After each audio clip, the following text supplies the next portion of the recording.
Hello, cheapskaters. Let me fix the volume. And we'll start again. Hello, cheapskaters. Welcome to Tuesday Night Live on the Cheapskates Club.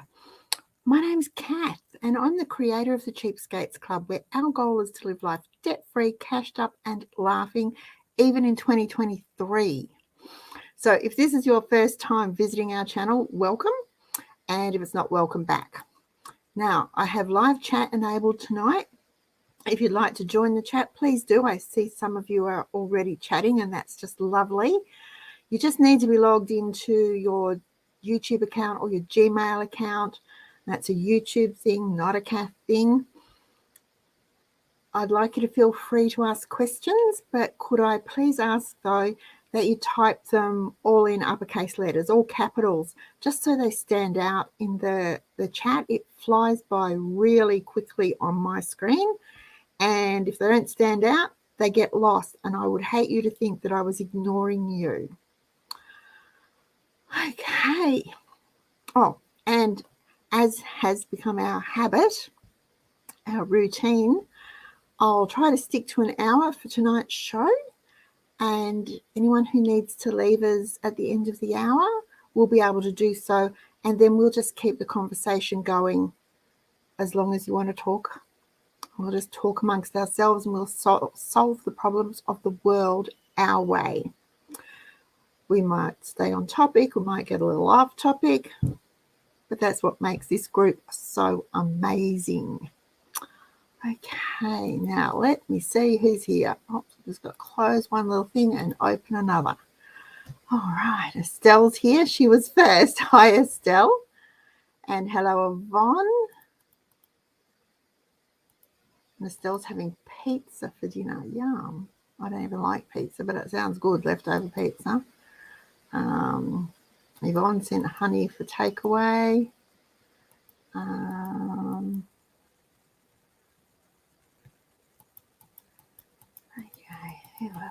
Ooh, you two have been really busy. Chat. All this that you've got going. How long were you here? Oh, my goodness, you were both really early. Let me scroll through and see. Hello, Wild Woman. Hello, Annabelle. Hello, Mary. And Julie. Hi, Sheena. It's nice to have you join us. And Yvonne. Michelle, Greg Evans. Hi, Delaney. Guys, may I just remind you, Delaney is our chat moderator for the night, for the evening. So please be nice to her. Play nice. Obey the rules. They're pretty simple. Treat everyone the way you'd like to be treated. And make her job easy. She does a great job. So make it easy for her. Hello, Bernadette. Mrs. Dilligaff, Evelyn. Hi, Cheryl. Hot 35. Smoke haze everywhere. I can believe it. That's just awful. For our New South Wales and Queensland viewers, stay safe. That's all I can say. If you're not in direct line of fires, stay out of the smoke. Trust me, I know the damage smoke can do. I don't know what else to say. I hope you're prepared. I hope over the last few weeks we've been talking about emergency boxes, go bags, bug out bags, whatever. If you're in one of those fire zones, I hope you've been able to put one together for yourself, for each family member, for your pets, so that if you do have to go at a moment's notice, you can, and you can do it reasonably stress-free. It's never going to be stress-free, but reasonably stress-free. Yvonne, thank you. You love the new format. Hi, Beverly.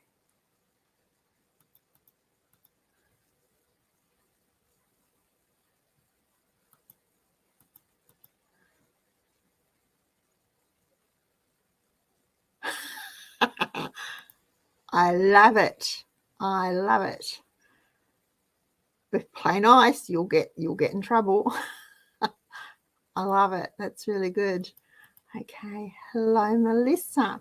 Okay, we've got 40 people watching. And we got 5 minutes.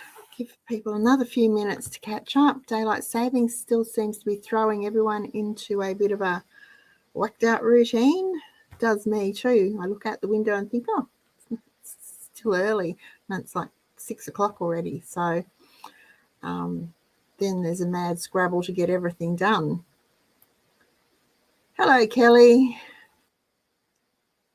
Hello, Roslyn and Evelyn. Okay.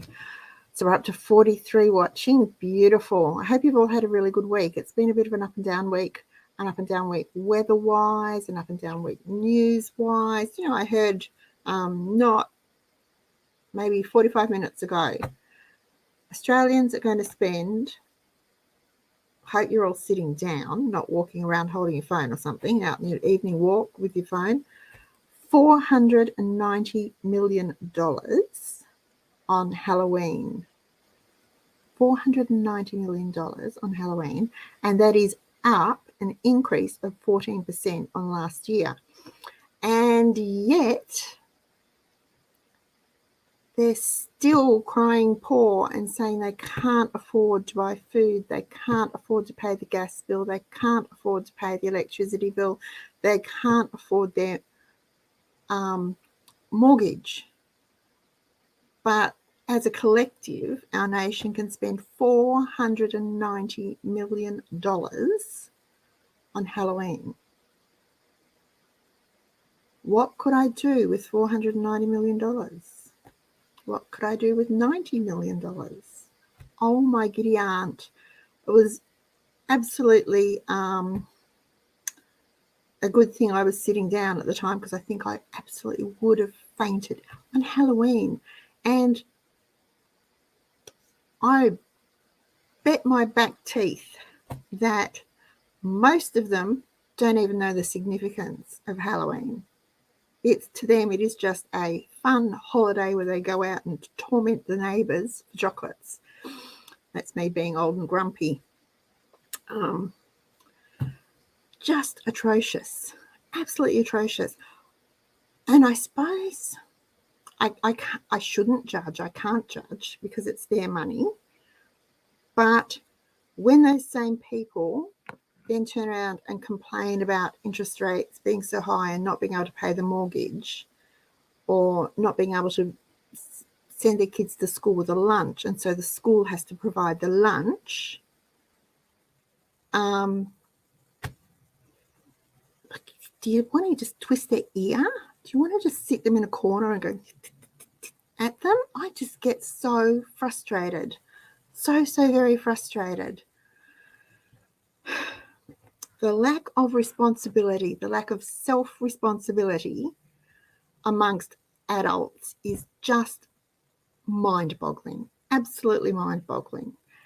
And you can bet that next week, Cup Day, when the Reserve Bank meets and officially lifts the interest rates, they'll all be howling. Yes, Delaney, I shudder to think what the projected Christmas spending figures will be too. We never make them. We never have. So, all right, now I'm off my high horse. What else did I hear this week that had me frothing at the mouth, ready to stand on my soapbox? There was something else.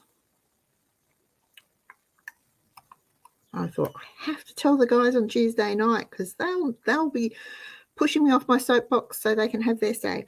And it obviously was not that important, because I cannot remember what it was. Okay, I'm going to finish on time. Let me get started.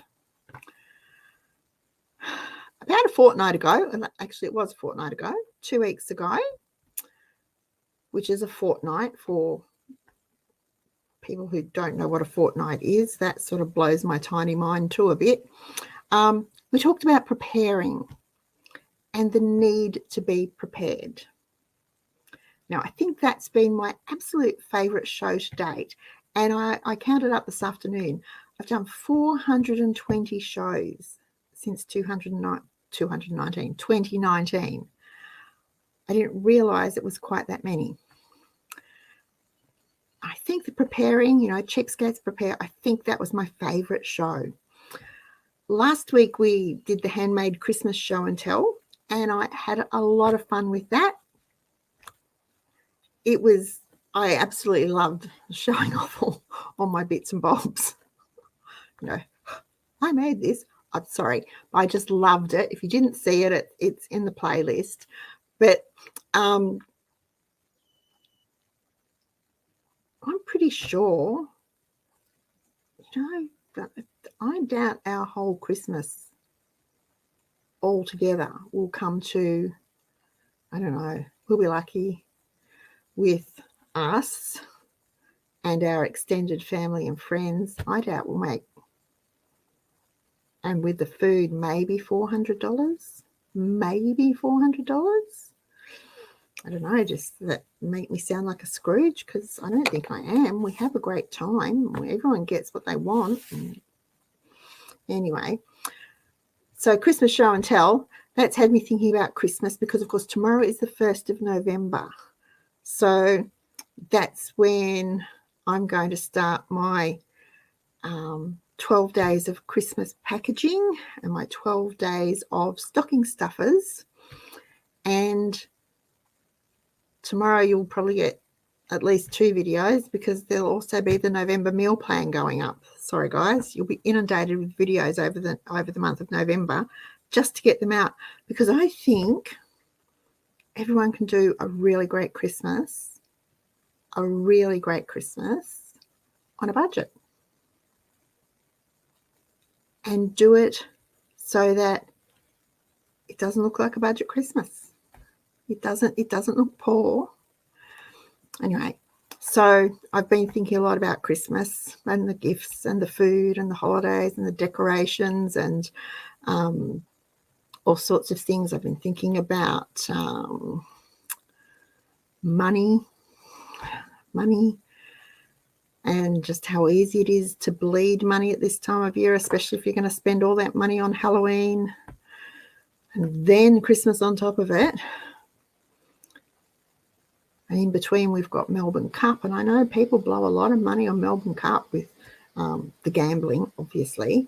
And then there's the parties and the picnics and the clothes and the shoes and the hats and the suits and the food and the drink and whatever. So I thought tonight we'd talk about Christmas budgets and gifts, but let's put a preparing focus on them.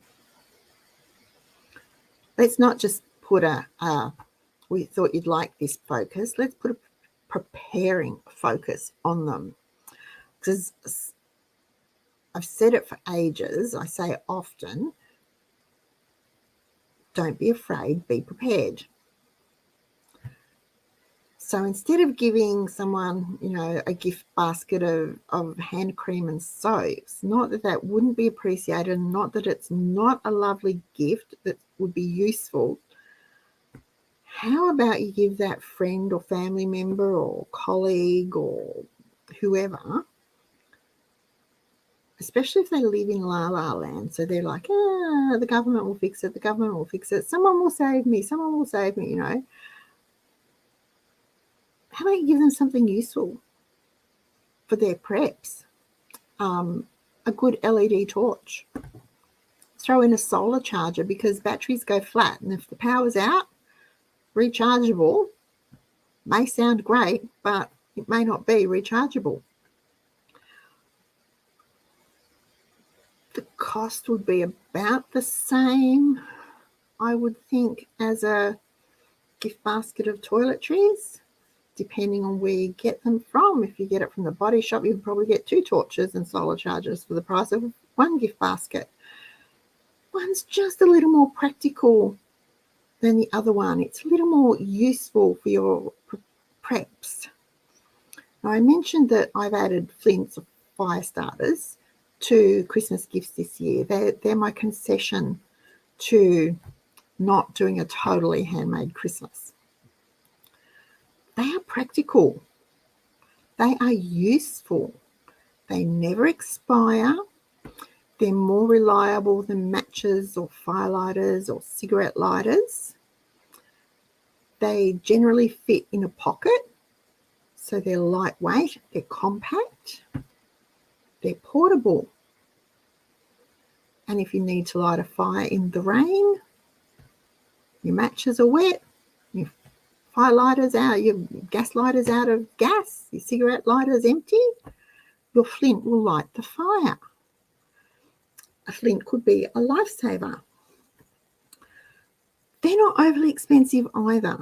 They start at about $15 and go up. It's a practical gift, much the same as, what are they called? Leatherman knives, or a Swiss Army knife. We like the Leatherman knives. And I gave one to Wayne years, about 10 years ago, I think. I'd have to get it because I had it engraved.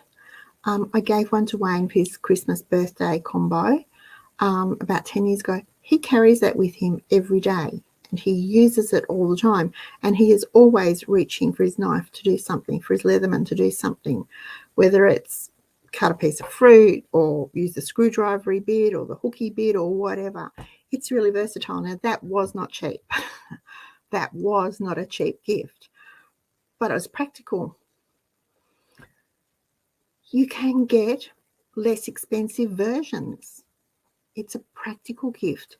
And if we're thinking of prepping gifts, especially for non-preppers, you want something that is practical, that will help build their preps, but that they aren't going to go, I'm never going to use that, and just put it in a cupboard and walk away from it.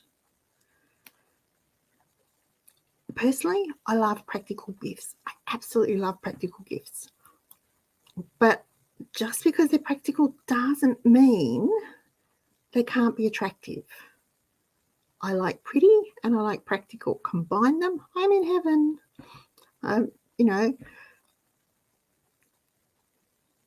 In case, I'm saying that just in case someone thinks that if you're giving practical gifts, you're giving ugly gifts, or you're giving gifts that cost a fortune. Because they don't. They don't. They can be ugly and they can cost a fortune, but they don't have to be. They just don't have to be. Now, let me just flip over and catch up. And slide up.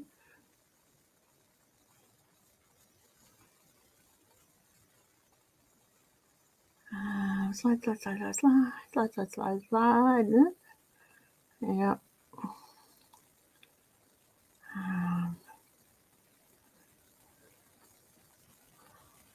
Ouch. Really? $120? Holy cannoli, what did they have? Caviar on toast. Crikey.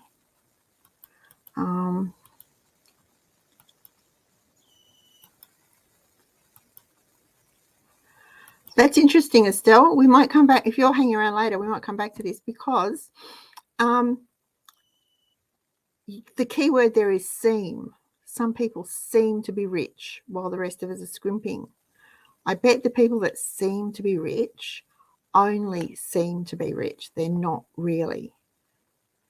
Be interesting to see if they had their emergency fund set up and fully funded, if they had savings for their holidays for Christmas, if their budget was fully funded for next year so that next year they're working on the year after.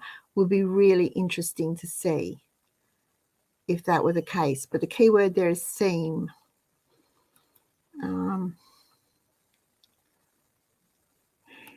Annabelle wants to see the secret stuff. I loved. Okay, well, I'm hoping to get the last of the parcels in the post this week. Once they're gone, should be okay, I think.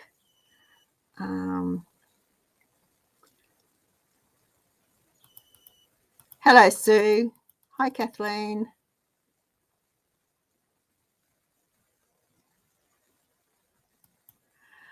Estelle, if you don't have anyone that you want to give gifts or cards to, choose a charity or add to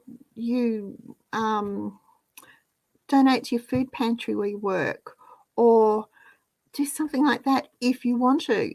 But no one should feel that they have to give gifts to everybody. No one should. You shouldn't have to. I have a list. You're not on the list, you don't make it, sorry. I have a list. But I give gifts to those people because they're the people I want to. And they're usually, hopefully, they're gifts that they like, things that they can use, that they want, that they wouldn't have for themselves, or something that might motivate them a little bit. So don't feel just because it's Christmas that you have, if it's only you and your family, it's you and your family, and you make the best of it, and you do what you want, and you give those people the gifts that you want to give them. No one should feel pressured into giving gifts. As a bit like when the kids are in school, and you've got the school teacher and the principal and the lollipop lady and the tuck shop lady and the bus driver, and it goes on and on and on and on. And Joy will know about that. She works in a school. So it can go on and on and on, and it can become very expensive. It doesn't have to be.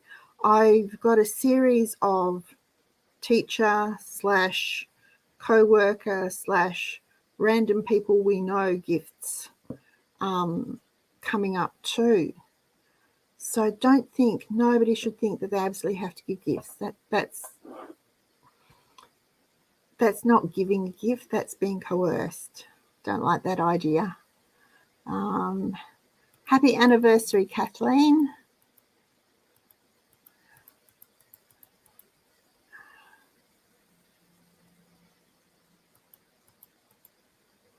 Put my Christmas ideas on Cheapskate's site with various prices. Okay. I'm a cheapskate. I don't spend a lot of money on anything, really. So talking to someone today, or just daydreaming about it today, it's been a day and a half today. I was talking to someone.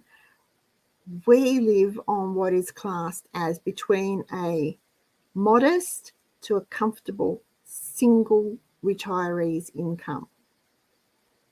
There's two of us, plus the boys, but we don't pay for them. They just live here. And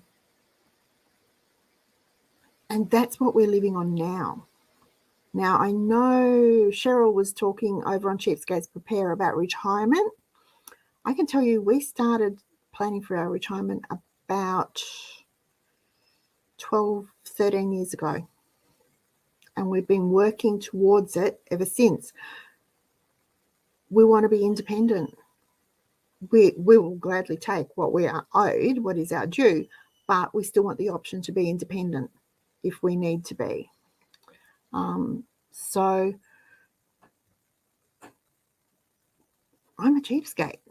I don't pay a lot for anything. Sheena, first aid kits. Yes, great idea. We gave Hannah a first aid kit last year.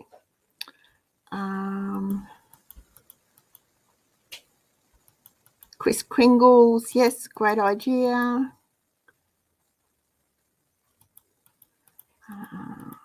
Sorry.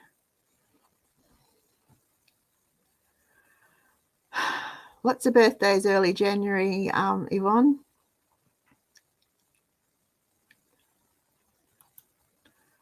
Veronica, super doesn't make you rich. It's your money anyway. Oh,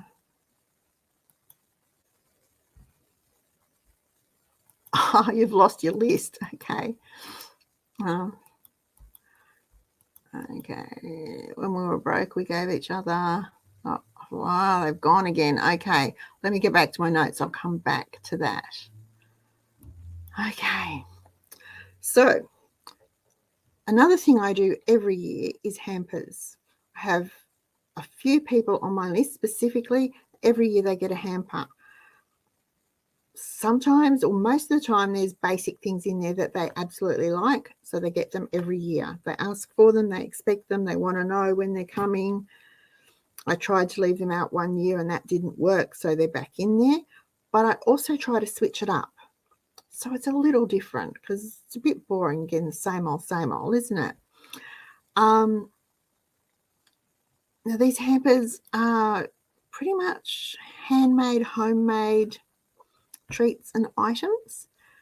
This year I switched them up just a little bit more, and they'll still have some treats in them. They'll still have, the jam and marmalade and stuff that they really like in them, but they're going to be a bit more practical. And I'm hoping that's going to help build their preps, quite possibly without them even realizing that I've added these things with that intention. And what I've done is I've collected seeds of fast-growing foods, quick-growing foods, so lettuce, spinach, radishes, beetroot, beans. Bush beans grow really quickly, peas, spring onions, carrots, those sorts of things that grow, because carrots grow quite quickly. You can pick the baby carrots. You don't have to wait till they're big. So they've got quick growing food sources, and a little booklet that I sort of fudged from all over the place to print off on how to sow them, containers that can be used to grow them, how long till harvest, which plants are pick and come again, which are parts of the plants that can be used. Sometimes it's all of the plants, sometimes it's not, and how to save the seeds. I did that, and that's going to the people that I know like a garden. They're not keen gardeners, but they like a garden. Another hamper has been inspired by our Annabelle from the Bluebirds Are Nesting on the Farm, and it's a heatwave hamper.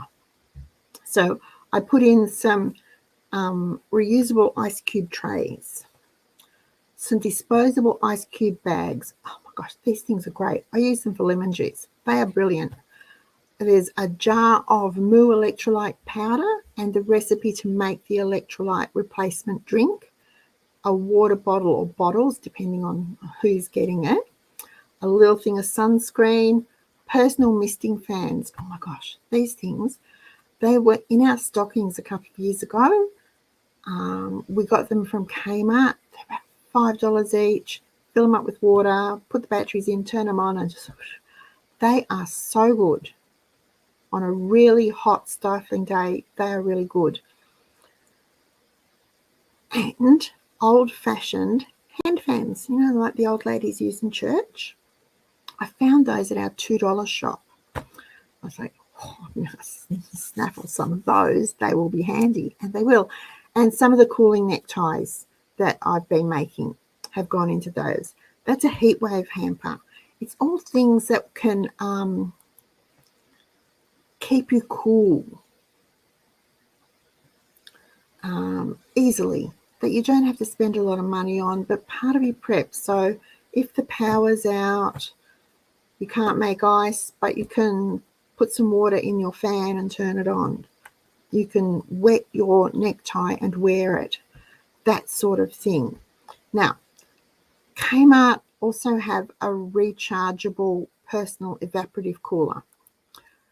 We gave one to Wayne for Christmas last year. That thing works just like a huge, big evaporative cooler. You just add water, turn it on. It is great for small spaces. It is great for personal use. We've used it. We used it in our camper. We used it under the awning. Wayne has sat at his desk with it on. It wasn't expensive. It was about $20, I think. That's another thing that you could think of. Now, it's rechargeable.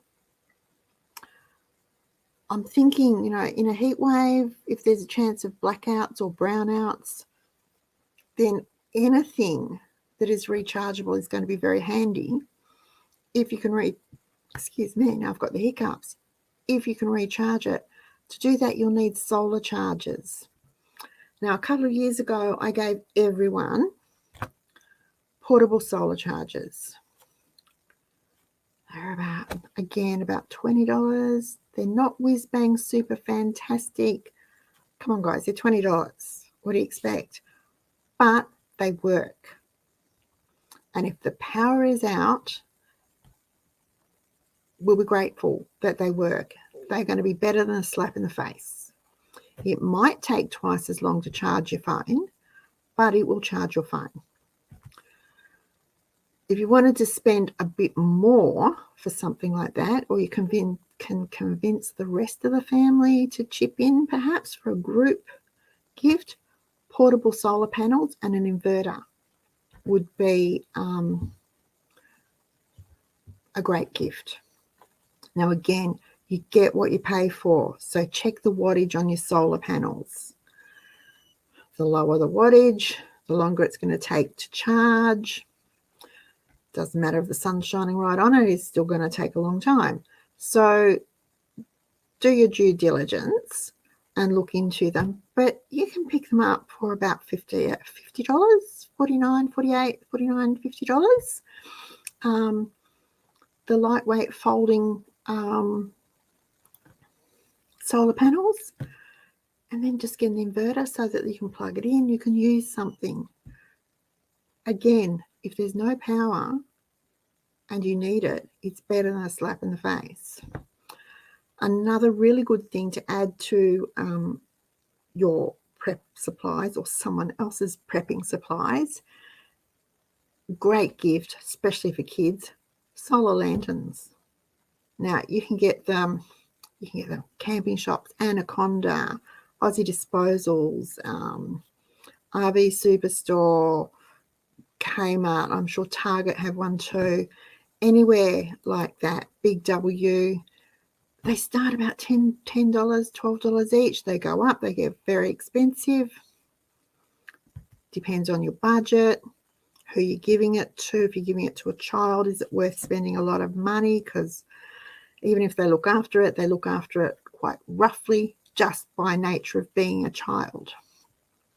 Now, we have them. They work just fine. They're just fine for seeing at night. They're not bright enough for me to do Peter Point, but they're bright enough to light the paths and small areas to see what we're doing. They're fine. They're really good, and they're very handy. They actually have the little thing in the strip, so you sit them out in the sun, they charge themselves. Another, just thinking on that, great gift that builds preps and supplies is meal kits. I'm thinking here, dehydrated canned food in a meal kit with the recipe instructions on how to make it. Put it in a bag, staple it closed, glue the instructions onto the front. You've got an emergency meal in a bag that's shelf stable. It's ready to just heat and eat or add water, heat and eat. Pam from Rose Red Homestead is really good at doing these. She has some lovely ideas on her YouTube channel. I was just thinking of them then. So I thought, my brain is going 1,000 miles an hour here. I have notes and I see the notes and my brain jumps ahead. But that's a really handy thing to have. And if you have someone on your list who's a hiker, it's a nice gift for a hiker to have. They don't have to cost a small fortune either. They don't have to be expensive. None of these gifts have to cost a small fortune. If you've got a preserver on your gift list, jars are always welcome. Jars. They don't have to be new. Just give them a wash, polish them up a bit, get new lids if you have to, and you can get new lids online, or you can look online for your nearest. You might be able to go and pick them up. Take any old labels off the jars. Be careful how you do that. Peanut butter's good, eucalyptus oil's good, or your hairdryer. Heat them up and the glue gets soft and screen. You could scrub it off just so you don't scratch the glass. If you're going to do that, you can add some of those pretty jar toppers that I had last week with some elastic or even rubber bands to hold them on, and you've got a practical prepper gift that costs very little. You want to step it up? Get creative on the computer and make up some from the kitchen of, or you know, Jane Doe's famous homemade whatever, and include those with the gift. You can get sticky paper from $2 shops. Go into Word, make a border, do a circle or an oval or a rectangle or whatever, fill it in, print them off, cut them out. You've got labels. They're easy to do. If I can do it, you can do it. I'm recycling brown glass bottles, the amber glass bottles. The bottles are free. It cost me $3 for the packet of new bottle tops. Some have vanilla extract in them. Now that's a great long-term pantry item. It doesn't go off. Some of them I've put hand wash in. Some of them will have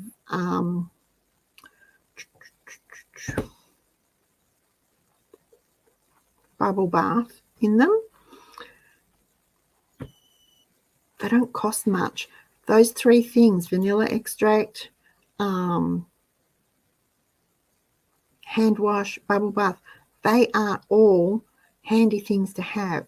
They are building your preps or building someone else's preps without them realizing. Because often when we have someone who isn't interested in being prepared, they find it stressful, they don't want to think about it, or they just don't think there's a need for it. Often they are suspicious of when we start talking about, you know, shelf-stable foods or preserving. I've dehydrated, you know, 3 trays of mushrooms and I've got another 3 trays ready to go. They switch off. They think we're preaching to them. We're trying to convert them to our way of thinking, or we're just fanatics. We probably are just fanatics. So we want to make it so we can help them without them even realizing that's what we want to do. So, and that brings me to cleaning hampers. These aren't new. I've been doing these for years.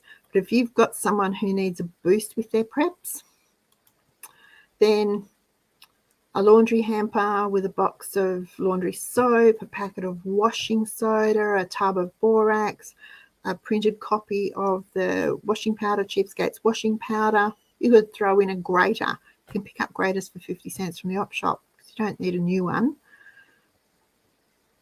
It's useful. It's useful. You can make it look pretty. It's practical. It's going to help them when the stores run out of Omo or whatever I don't even know. It's so long since I bought washing powder. I don't even know what they're called anymore. How bad is that? Or how good is that? It's practical. If you've got someone who sews, they might not be a preparer, but they might sew. Help them build a sewing and mending pantry. You can do it without being obvious. Any sewer will love needles, pins, safety pins, threads, buttons, zips, fabric, patches, universal sewing machine needles. Oh my goodness, how hard are sewing machine needles to find at the moment? Scissors, measuring tapes, all those things build their sewing preps. Now, again, they don't have to be new. They don't have to cost a lot. Make some button cards, and that just means you can cut a piece of cardstock or you can print some pretty ones off. Shabby Art Boutique, I think it is. Shabby Art Boutique has some beautiful free printables with button cards. Print them off and make them up with buttons. Stitch the buttons on, stitch sets of buttons on. You can make needle books. Weird.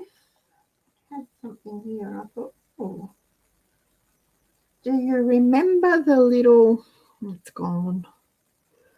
I had little sticky note holders. Just a piece of cardstock, scored and folded, but cut a piece of felt or a piece of flannelette to fit inside it, stick it or staple it across the top, and put needles in it and make a little needle book. Really easy to do. They're quick. You can mass produce those. They don't take long. Small tins can be decorated to hold pins. You can put stickers on them. You can paint them. You can draw on them with permanent markers. Do all sorts of things, or leave them as they are, because often tins have their own character. I always look for tins when I'm op shopping. I always look for tins. They are one of my top 10 on my list, tins. You can make boxes to hold threads if you find threads. And finding vintage threads, especially if you can find any on wooden reels, wooden spools, oh my goodness. Great gift. Practical. Builds their preps without them realising it. Something any sewer would love. I think the hardest part of putting any preparing style gifts together is choosing what to include, because there's so much. We're cheapskates and we prepare all the time. Everything we do is preparing. You know, we write a shopping list to prepare to go shopping. We plan our budget to prepare to be debt free. We just spend our lives preparing it, and most of the time we don't even realize. So thinking about what we do and then trying to put it together to make a gift can sometimes be really difficult. You know, how do we choose what to include? You can get an inexpensive toolbox. I know you can get them at the reject shop for about $5. I've got one that I use, and it's got the secateurs and some twine, my garden gloves and things in it, and it was about $5. You can get a little toolbox, and then you can put in, you know, a hammer, some pliers, screwdrivers. You can get little sets of screwdrivers, a set of jeweler's screwdrivers, which has flat and Phillips heads, and the really tiny ones is really handy to have. Nails, perhaps some silicone adhesive or liquid nails type stuff. That's pretty handy, you know. You need to fill a gap or something. If you know someone who uses jars of baby food, get them to save the jars for you. Again, clean them up, take the label off. Fill them with different sizes of nails, screws, nuts, small bolts, picture hooks, thumbtacks, all sorts of things, whatever. You can make them into a set. You can paint the lids so that they match. You've helped build their maintenance preps without it looking like you have, and hopefully it hasn't cost you a small fortune. Now, I know Aldi often have, do I have one handy? I had one the other day. Aldi often have sets of different types of nuts and bolts and screws and nails and picture hooks and thumbtacks and all that sort of stuff in little kits. They're about $10, I think. You get heaps of them. 2 or 3 of those would make 5 or 6 gifts easily. There's so many ways. So many ways we can help our family, friends, colleagues, neighbours. We can help them build their preps in the form of giving them a useful gift, and they don't even know it. If they're feeling pressured, we don't want them to think their gift is useful. We want them to think, wow, that's really amazing. That's a great gift idea.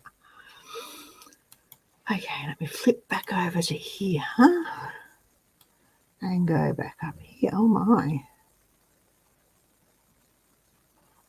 Lots of comments, guys. All right.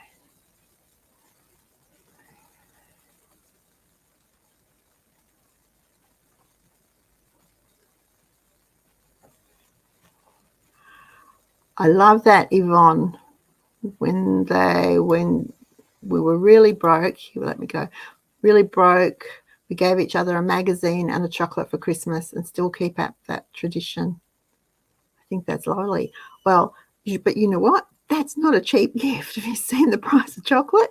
Have you seen the price of chocolate? Have you seen the price of magazines? Wow, it's a beautiful gift and a lovely tradition. But yeah. Hello, Hev.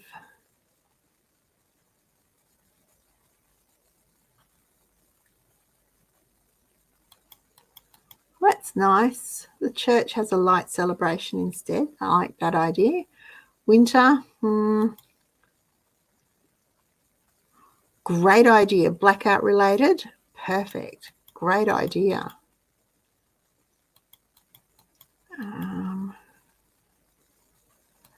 Yes, and yes to Estelle, yes to Kathleen.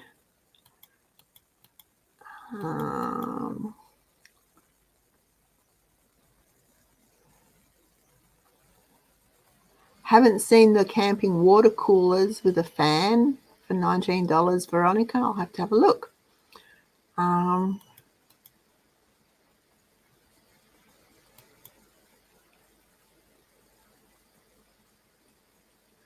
Heat waves can take you by surprise. Even here, we are used to the summer heat, but it can really knock you if all of a sudden it jumps from 25 to 46 in a couple of days. It can really knock you. It's just plain dangerous. We need to be prepared, and you would think, being in Australia, we would be, but so many of us aren't.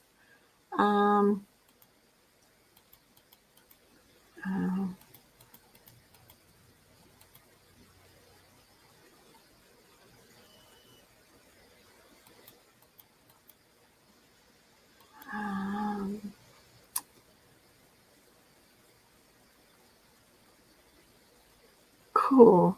Aradia's daughter gave her a spork multi-tool for a birthday last year. You will love it. They are so handy to have.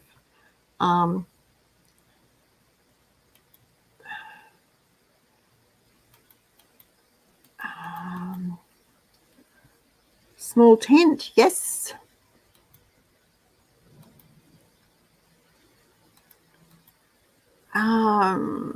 Great idea, Delaney. Small tent, torch, polar fleece poncho. You know what? If you go to the pet section in Kmart, they have polar fleece dog blankets, they call them. They're $5 or $6. They're probably about 3/4 single bed size. We use those for all sorts of things, as well as the dog. She has a couple in her bed, but we use those for all sorts of things. It is great quality polar fleece, but it's in the pet section at Kmart.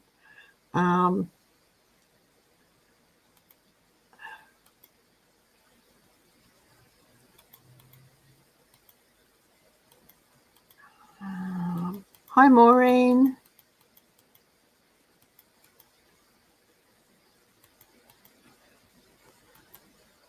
Okay, let me go. Joy did a stock take of sewing stuff this week. There's a great idea. And that one's portable too. Sewing kit and an old spectacle case looks great, especially the pretty ones, the fabric covered ones. You see some of them are just gorgeous. They've got beautiful florals, sort of silky look to them. You'll often get those in op shops too. They are really handy. Any ideas for wine corks? No.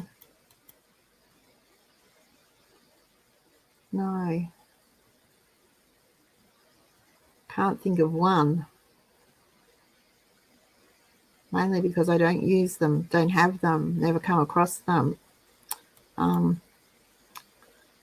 Fish hooks with fishing line on corks. Yep, that's good, Kathleen. All I can think of is we have them around your hat. And I know that seems weird, but honestly, if the flies are bad, you will love it. Glasses repair kits, yes.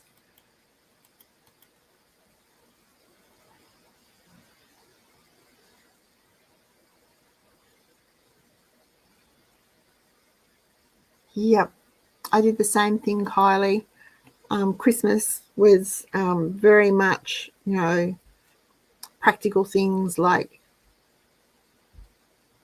it was the licensed, like the Barbie socks or, the Batman face washer and that sort of thing, because I didn't buy that sort of stuff during the year. Mummy was very plain. But everything was practical and had a purpose, served a purpose. Beach towels, things like that.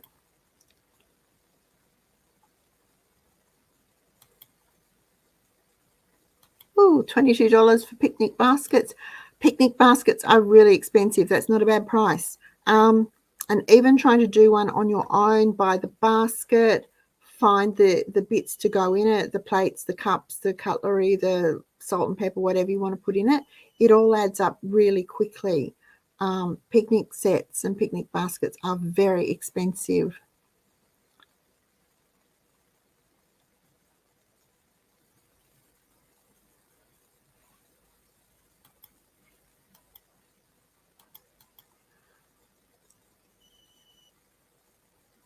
Great idea to use fleece blankets to line curtains. I would keep a lot of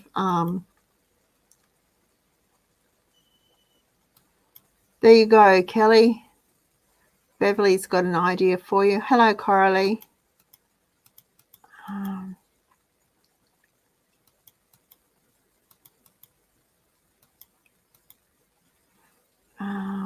Alrighty, now how am I going for time? Okay, need to get a move on. Right, another useful gift that builds preps without it seeming to be that is help them build their medicinal herbs and essential oils with a little book of the why, when, how, where to use them. You can look in op shops or $2 shops for a little, oh gosh, lost my place. How about that? Look in op shops for a little case or box or something to put them in. Right. I have lost my place. I was talking about and now it's gone. All right. Yep. Okay. Just make sure I found it. It's had notes on herbs and medicinal herbs and essential oils. Don't spend a fortune on them, but make sure the oils that you give, if you give oils, are pure essential oils. $2 shop ones, or if you're going to use the $2 shop ones, they make sure that you label them so that they are not taken internally. These things work, and we think they're natural, but they're also powerful, so we need to treat them with respect.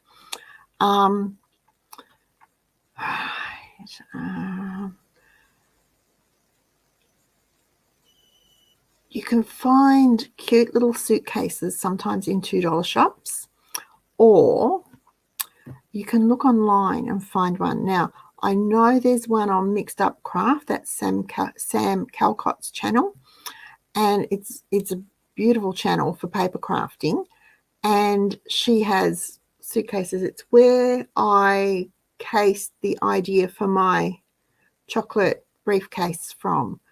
Beautiful channel with so many good things in it, so you might find some really good ideas in there that would work for a little box for anything, actually. And her instructions are really easy to follow. She has videos, she has the measurements and everything there for you. And she doesn't use particular brands, like you're not locked into a particular brand. So you can use what you have. Now, I just have to say, if you choose to give a gift to preps, think about the person or persons that you're giving it to. What sort of emergency would they most likely find themselves in? Or are you just thinking a general prepping for the future, whatever that's going to happen would suit them better? Think about why you're preparing, and chances are that the same reasons will affect most of the people you know. So they would need similar items in their fully prepared pantry. So right now we're heading into summer. We're told it's going to be hot, so we need to think about heat. We also need to think about bushfires. Then drought are things that we need to think about. But next tier down, we've got inflation and shortages happening. And then underneath that, we've got the war in Ukraine, the war in Middle East. How are they affecting us? What are they going to do to us? Because they will have an effect on us, guys. They will have it. They already are. So we need to think ahead. Think about why you're preparing, and is that why the person you're giving the gift to would be preparing or should be preparing. If you're going to give them food, perhaps Forever Foods, if you go to our Forever Foods list, think about giving them a little booklet with recipes and how to use what you give them. If they're not of the preparing mindset, and we just give them a whole bunch of stuff, they're not going to know what to do with it. So little instructions, make it pretty, get a little folder, make one up, buy an exercise book or a little hardcover notebook from $2 shop and put some information in it that will help them when they come to use it. A lovely assortment of dehydrated vegetables is going to be very handy if they know how to rehydrate them, how to cook them, how to make them palatable. Otherwise, it's just going to be green stuff in a jar.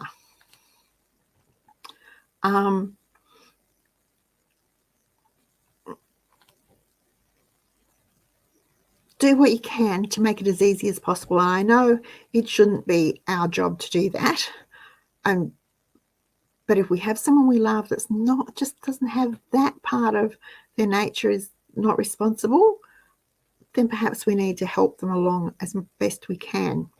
So we were talking about the fires. Cheryl mentioned the fires and the smoke, and I mentioned them before. So thinking short term, perhaps you could put together a go bag or a bug out bag or box or whatever, something they could keep in the hall cupboard or in the boot of the car in case of an emergency. It could have water bottles in it. It could have a torch, a packet of wet wipes, perhaps some paper plates and disposable cutlery, a small first aid kit, something it should have in it, pain relief, way of paracetamol or ibuprofen or both, because they treat different things, for adults and children, if they have children. Bug spray, sunscreen, couple of hats, disposable gloves, toilet paper, a box or two of muesli bars or similar, crackers or something like that, a universal phone charger and a solar charger, one for the car, one for the sun, a pen and a notebook, a flash drive that they can put important information on and then keep it in the box, maybe some microfiber towels, a blanket, one of those fleece blankets or a couple of those fleece blankets from the Pet Zone in Kmart might work, a blow-up pillow, soap and a face washer, toothpaste and a toothbrush, a brush and comb, disposable razors. Think about what you'd like to have to feel at least a little bit normal if you had to evacuate and use your go bag, and perhaps build on those things. Now, again, they don't have to cost a lot of money, and you don't have to put everything in it. You could put a few things in and then put in a list of other things, a checklist of other things that they can add as they collect them. And it doesn't actually have to be in a bag or a backpack. You can look for used cabin bags, especially the ones on wheels at op shops and garage sales, because sometimes it's easier to drag a bag than it is to carry it.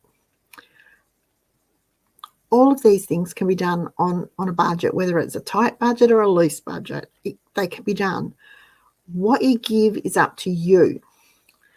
These are just some ideas of gifts that can also be preps. They can help your loved ones prepare without them even realizing it.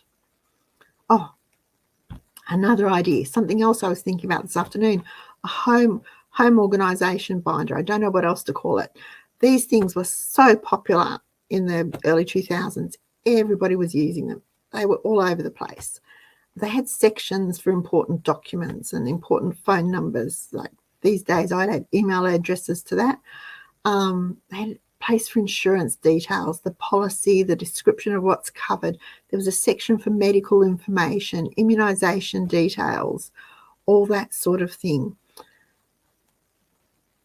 Most people could keep all this on their phone, but seriously, if the grid's down, so's the internet, and then that information on the phone's as good as useful. So hard copies, always a wise choice.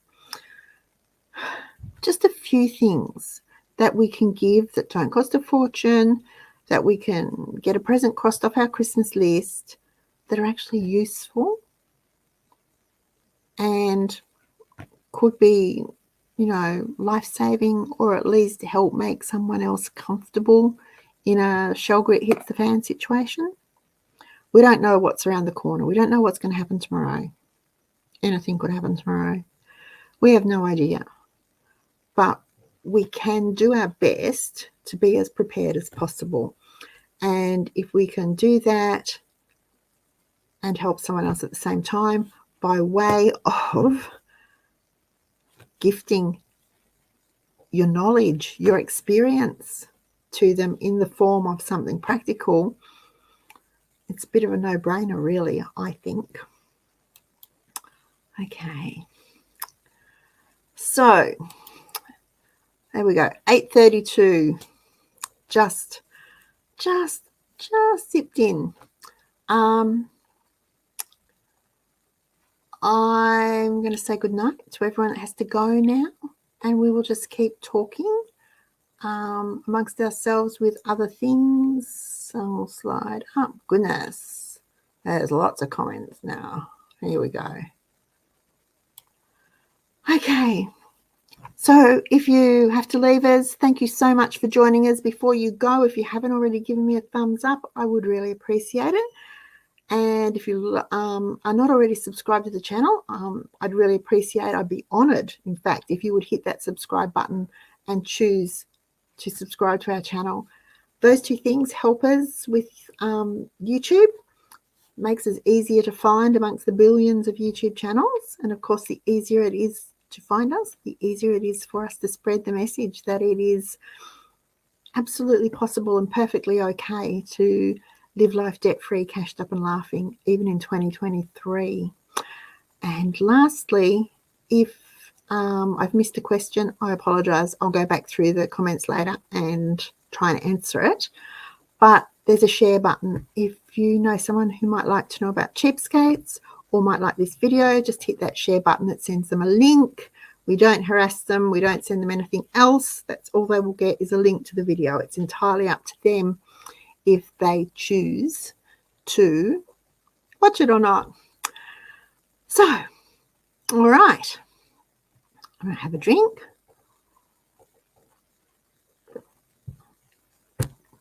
Gather my wits and read some comments. Sorry, Yvonne, this is hilarious. I did get a Dolly magazine one year, 37 when you got married. Sorry, I love that. Hey, yeah, it was a magazine. It was a magazine. Evelyn's making up a small herb garden in a pot with cuttings from her herbs. That's a great idea. Annabelle has a winter colds and flus kit. If you go to Annabelle's blog, I can't put the link right now, but I will do it afterwards. But it's the bluebirds are nesting on the farm, or is it the bluebirds are nesting? I'll put the link to both of them for you. You will find lots and lots of things on Annabelle's blogs that are not only practical but really pretty. They really appeal to me because they're the two P's that I like, practical and pretty.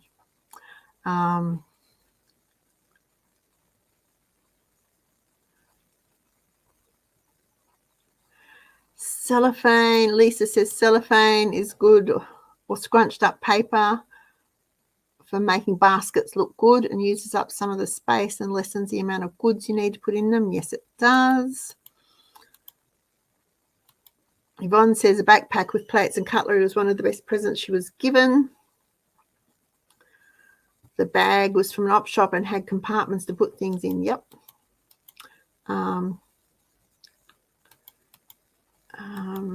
Hello, Annette.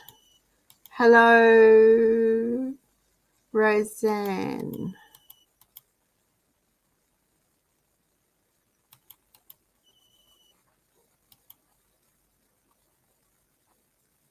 Chili towel and a cooling necktie as a Kris Kringle present. Yep. Great idea. Absolutely wonderful. Poor Roseanne will be going, we don't need chili towels and cooling neckties. She's going into winter, so's Hev. They'll be freezing in a moment. They'll be wanting warm things. There we go. Just what I was talking about.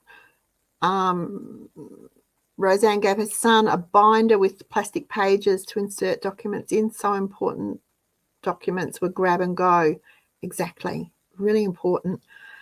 Having hard copies. I know everybody goes, oh, I don't know, it's in the cloud or wherever it is out somewhere in La La Land. Having hard copies just makes it easier because, sometimes the internet's down. The internet here today was on and off all day.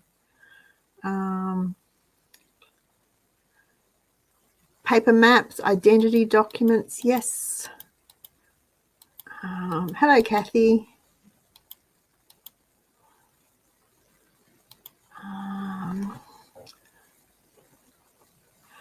Oh, Yvonne, that's nice. It's a lovely blog.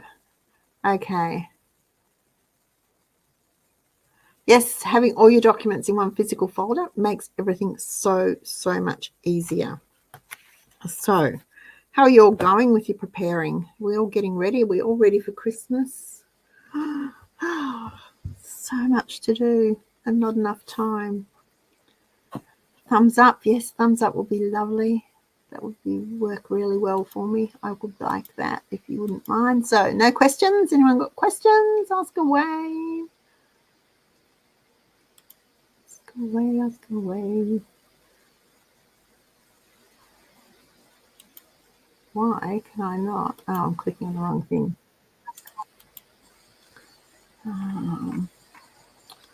Okay. Here we go. I'm listening to myself. Sorry. That's better. Winter survival kits for the car. Yes. Skid mats to lay on in the snow to get out of being stuck. Okay. We call those Max Tracks. First aid kits, jumper cables, flares, etc. Yes. Great idea.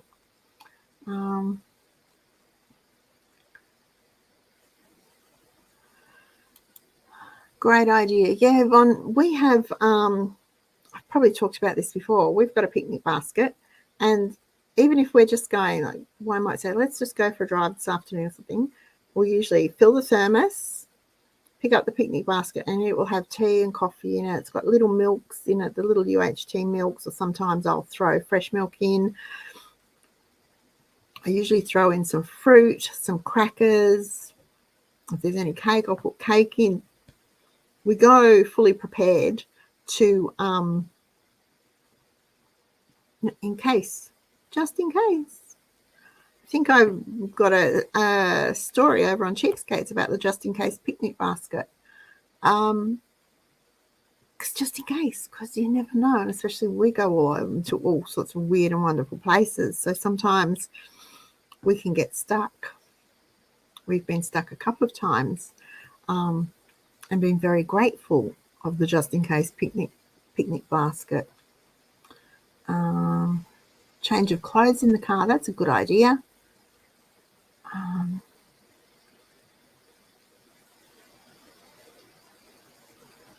Estelle keeps tinned food in her car. Okay.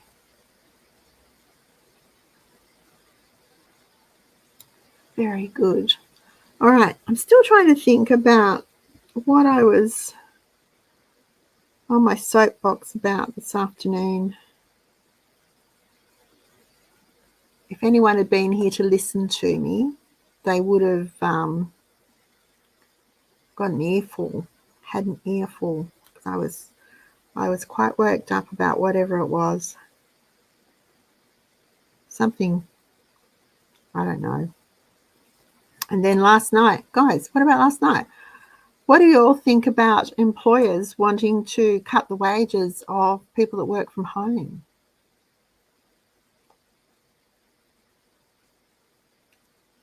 That's a bit of a slap in the face for employees, isn't it?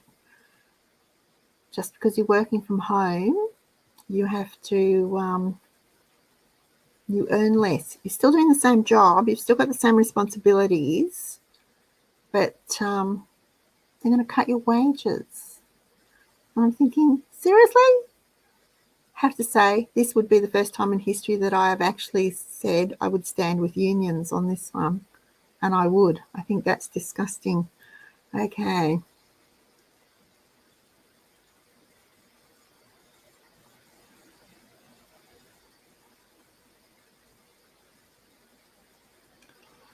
Oh, puppies. Okay. Until you know, okay, Kelly just rescued a puppy.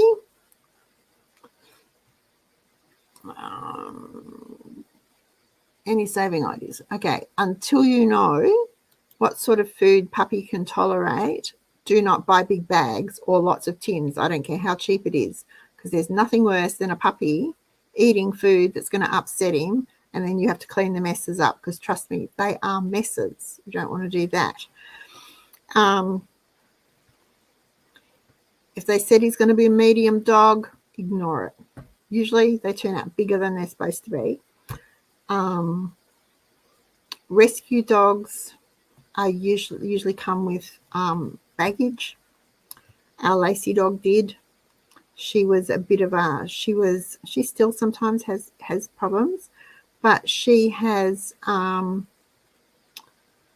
she'd been abused, so she was very timid until she got really frightened, and then she would snap at, she didn't actually bite, but she snapped. So it took us about 2 weeks to calm her down enough so that she'd understand we weren't going to hurt her. I think I might have told you Hannah rang me one day and she was in tears, and I'm thinking, well, what's gone wrong, what's happened?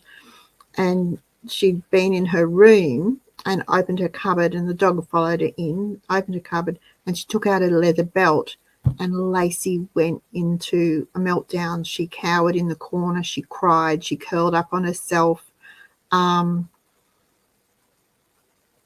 all we can think of is, and she sees a belt. If you're wearing it, it's fine. If you're carrying it, that poor dog just falls apart. And all we can think of is that the people that had her before Hannah hit her with that belt. And I'd really like to find them, because I think I might be tempted to ask them how it feels. Delaney, what's the rationale? I have no flipping idea. First off, most of them have already saving money because they're not supplying tea rooms. They've been able to downsize their offices, so they're paying less in rent. They're paying less in electricity. They're paying less in internet. They're paying less in phone, because those bills are being picked up by the people working at home, who will, if they're smart, be able to claim them as a tax deduction. I have no idea. There's this whole push, which doesn't seem quite legit, to force people back to the CBD, not necessarily back into offices, but only into the CBD. Why anyone would want to work in the CBD, I have no idea. It's ridiculous.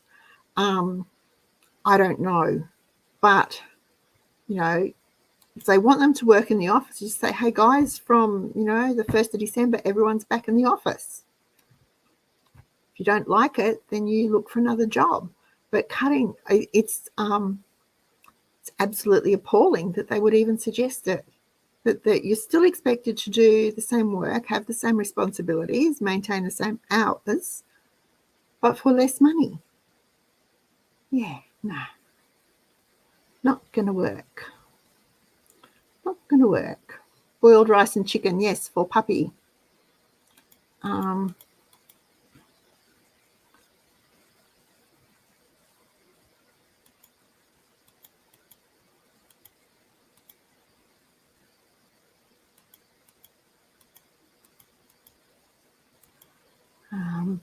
The other thing, Kelly, is if it's rescue pup, he or she's already had her shots for the year. So start saving for them for next year, because they're not cheap, but they really are important. And find out what flea tick heartworm meds they were on, and hunt around to see if you can get them cheaper. Sometimes they're cheaper online. Hannah gets Lacey Dog's food in bulk, and it's delivered here, because it's actually $20 cheaper to get it delivered here than it is to get it delivered to her house. That sort of thing. And it's much cheaper for her to buy it online than it is to actually go to the store and buy it for whatever reason. Who knows?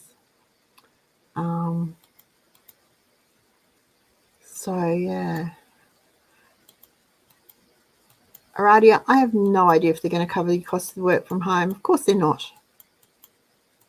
They don't do it now.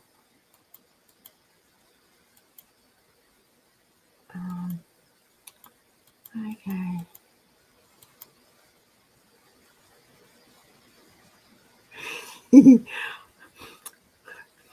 Lacey Dog's Kelpie. She's the biggest Kelpie we've ever seen. She's huge compared to other Kelpies. She's just, I don't think she's a particularly big dog, but we are used to Labradors and German Shepherds, and they are quite big dogs compared to Kelpies and compared to Lacey. But everyone looks, really, she's so big. No, I don't think she is, but they all say that she is. Hannah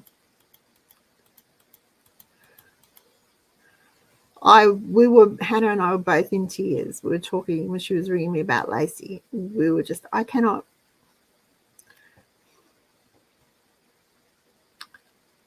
always say, I'm not an animal person, which probably isn't true, because, but even if I really didn't like animals, I could not imagine being deliberately cruel to one. It would be like being deliberately cruel to your children. You just don't do it. Oh no, trouble feeding their pets. We had quite a run of abandoned pets once our lockdowns lifted and people went back to work. It would be just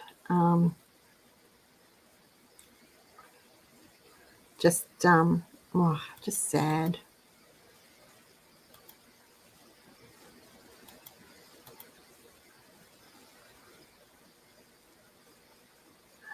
There you go. If the rescue puppy was through the RSPCA, you'll get this.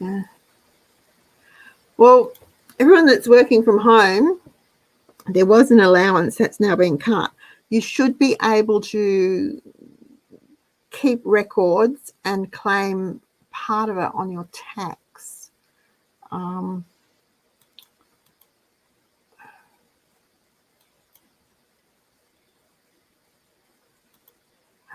And staff at the moment can have all the control. I think if they've got staff shortages, and there are staff shortages, not enough staff for the jobs, then staff are in control. And I agree. If they're unhappy, they will change jobs. And isn't there a push at the moment where people are just ditching work altogether and downsizing everything and doing casual work or part-time work when they want to, or starting their own YouTube channel to make a fortune? You don't make a fortune on YouTube. So I don't know. I think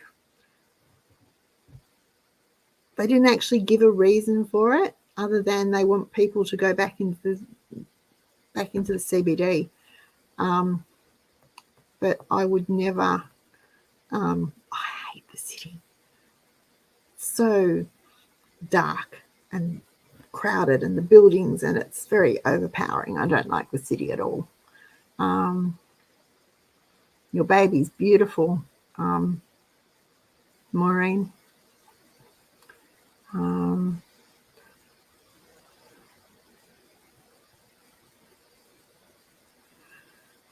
They always are.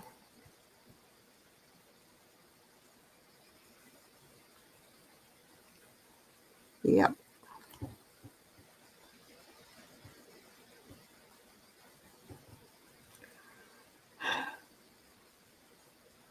Cities are dying. Does that not tell people? Does that not tell them something? Here in Melbourne, we're supposed to get 60,000 new houses in the next however many years, and I've forgotten however many. It's not long, but their plan is to build them in already established, built up suburbs, and some of those suburbs are quite beautiful, quite beautiful, with beautiful older homes that have been well looked after, and they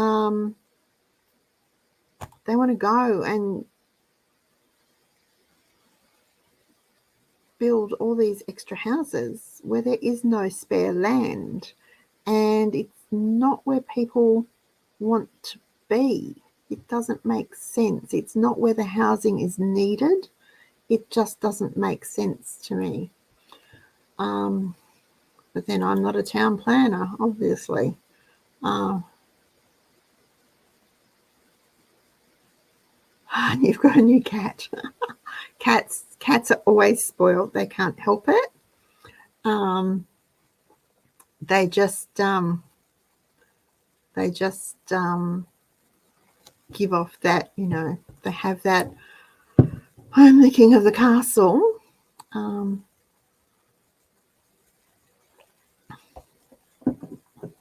Yeah, I'm not a fan of high rises, Estelle. I absolutely loathe them. They create ghettos.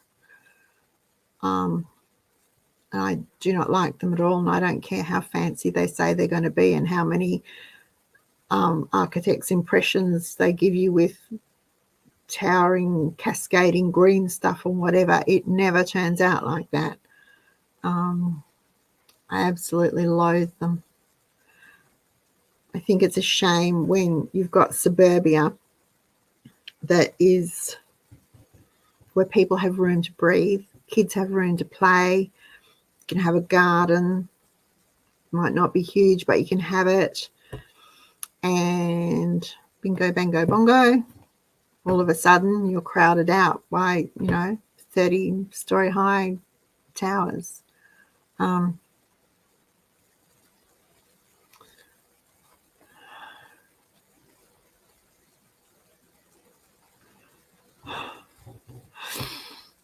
Okay.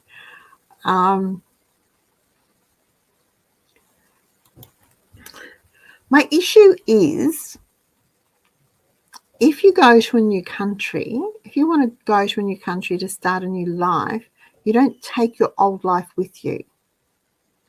Does that sound...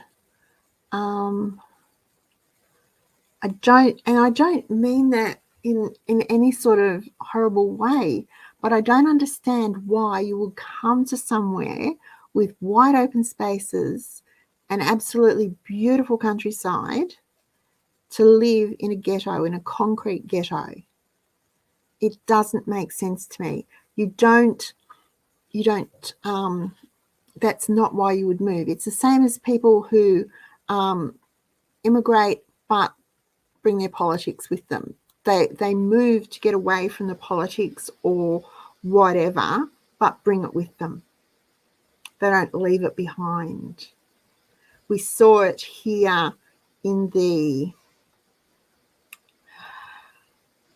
late 1970s, early 1980s, when there was a lot of IRA activity. We saw a lot of it here. A lot of people brought their politics with them instead of leaving it behind.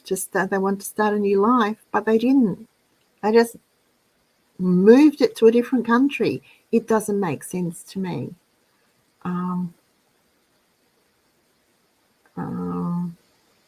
So I don't know.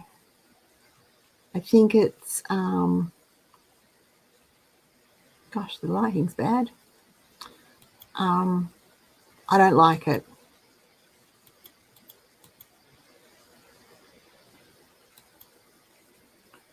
Oh, another builder. So what's that? 3 in 3 months? Well, it was sort of plans on the old government. So I think it was part of Dan's plan that's just been carried over.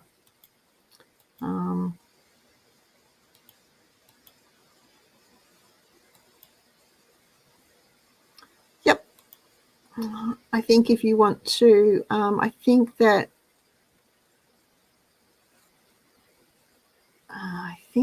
Australia should take back our sovereignty.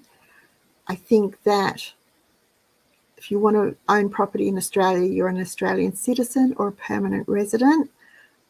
Corporations, companies that come here can lease, but not 99-year leases. Make them short term. They can be 30-year, 50-year, 30 years with 2 lots of 30-year renewal if they want, but they don't own anything. We have been so, and not just Australia, but we have been so abused by particularly foreign investment. They come in and they take the land, take the tax breaks, do all of that, and then decide on a whim to leave. Now, case in point, GMH. How many tax breaks did they get? How many bailouts did they get? And they knew. I don't care what they said. They knew they were going to pull out of Australia. And they were still taking the bailouts and still taking the tax breaks. And the company should be made to pay back every cent of taxpayer money that was given to it, because it was taken under false circumstances. Just my opinion. Just saying, it's just my opinion. I feel very strongly about this.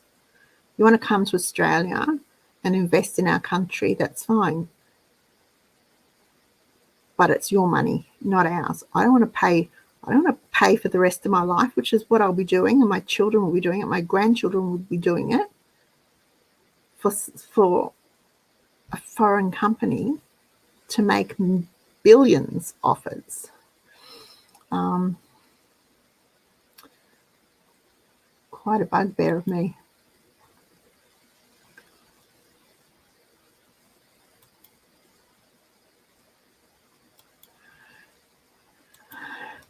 if the block of land's built big enough, if the block of land's big enough, there's not, I don't have an issue with that so much as like the old battle axe blocks and stuff. But high rises I absolutely loathe because they just turn beautiful areas into ghettos, into slums. I don't care how pretty they look on paper, they never turn out that way, and they turn it into a concrete slum. And you know what? When the grid goes down and you're on the 59th floor, that's a lot of steps you've got to walk down or back up. No, it's not a, I don't imagine it will be a pleasant way to live. It might be convenient if you're working in the city and you just, go down your 59 flights of stairs and 32 seconds in a lift and out the door onto a tram and into work and back home again. But really, it's horrible. It's a horror. I think it would be an awful way to live. Couldn't stand it.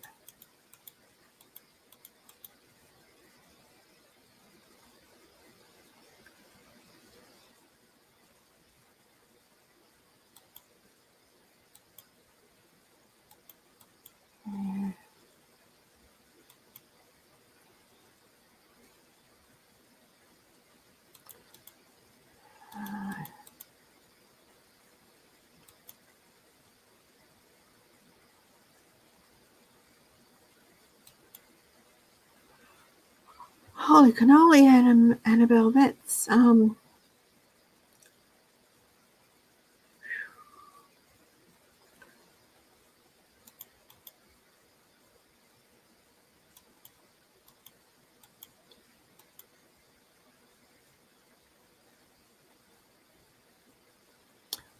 bailouts never work.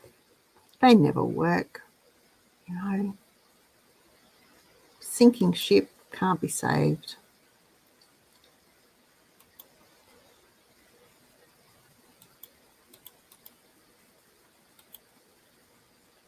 The perception. Thank you, Estelle.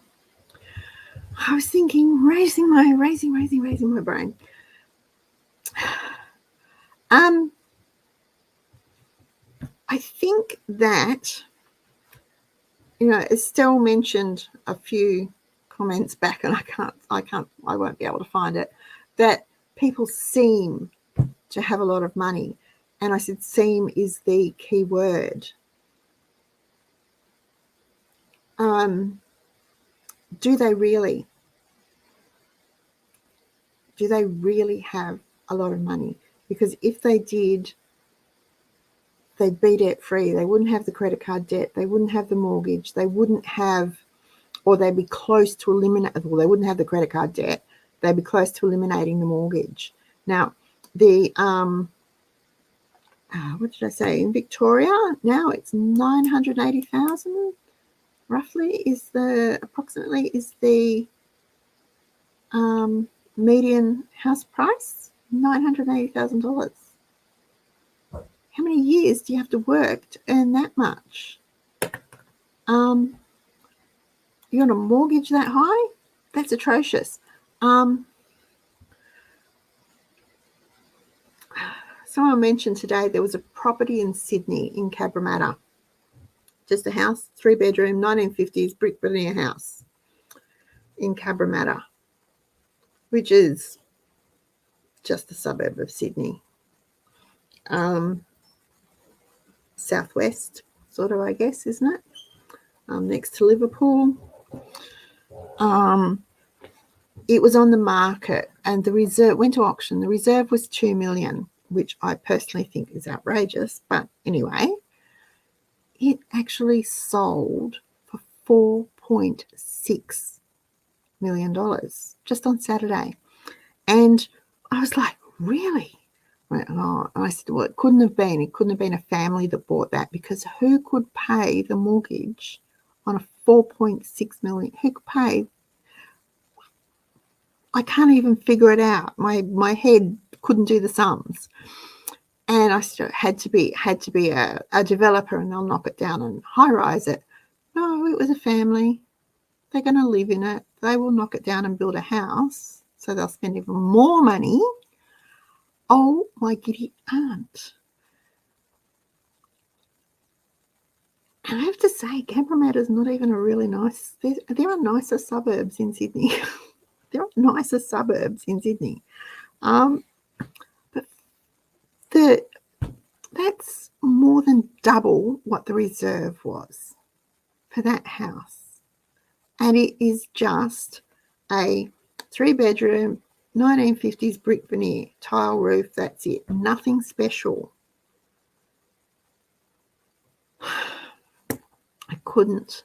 I was gobsmacked. When there's that sort of money around, it makes me wonder where it comes from. But it worries me for people like Estelle, who wants to save up to move to the country to own her home. Hannah, is working like crazy and doing as much overtime as she can get to throw every cent she can at her mortgage to get it paid down. And then you've got outrageous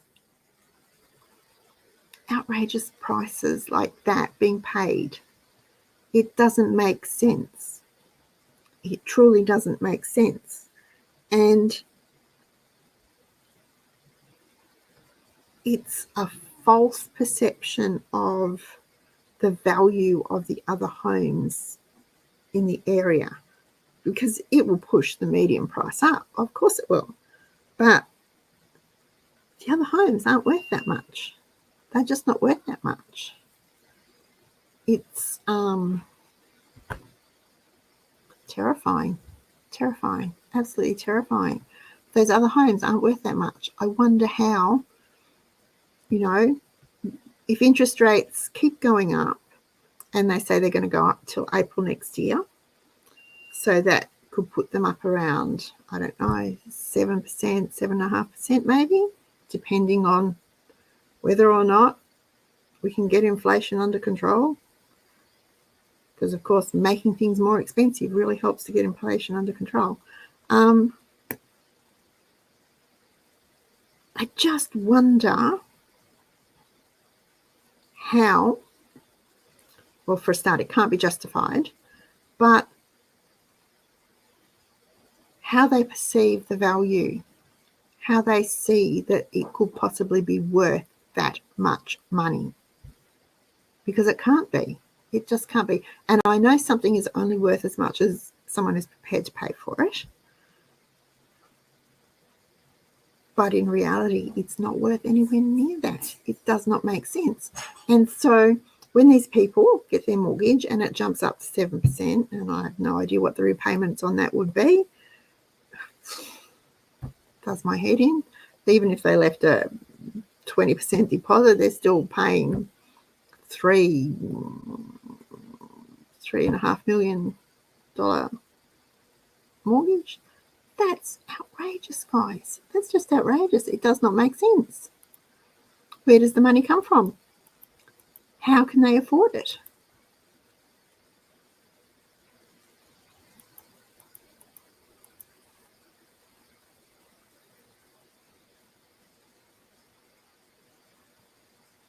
Yeah, flats.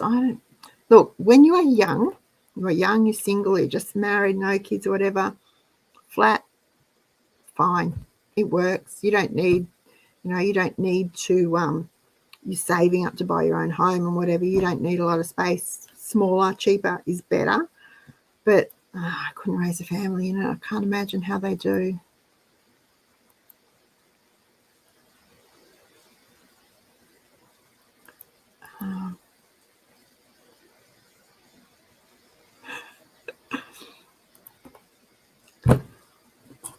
Seriously, how many steps is 59 flights? I know they do that run up the high rise, up the tower here in Melbourne once a year, the charity run, and they all bolt up to the top of climb all the stairs and come down again.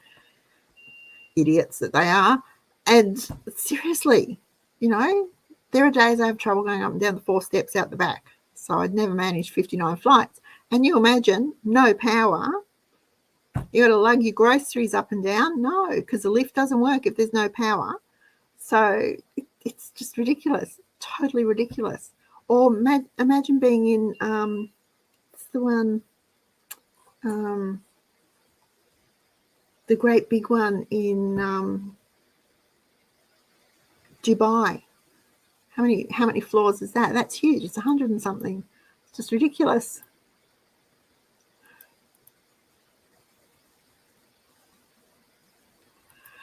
How true, Annabelle.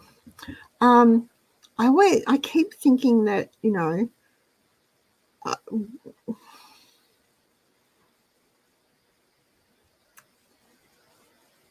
we grew up. We never went hungry.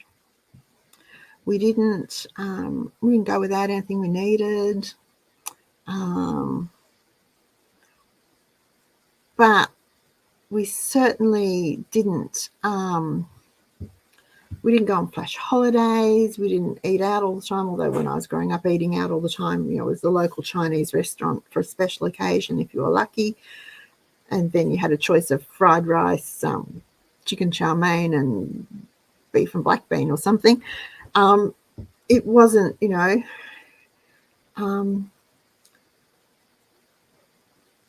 we weren't poor. My parents weren't wealthy by any means, but we weren't poor. But we lived in a nice home, and we had nice clothes. And mind you, my mum made most of our clothes because she sewed. But, you know, it. And then the other people we know other people that are, well, we have family members that are really well off. We have friends. We have extended friends that are better off than I could even imagine. But you would never know it. They live in an ordinary house. They drive regular cars, and they drive them for 10, 12 years. They don't go overseas on holidays. There's no fancy jewelry hanging off fingers or ears or around their necks or anything. You go to a barbecue, everyone brings a salad. It's that sort of thing. So that sort of makes me think then of Warren Buffett and his, you know, similar thing. You know, the flashy people are the ones that don't have the money. They're the ones that are the perception. They're worried about what people think. And yeah, debt, smoke and mirrors is it.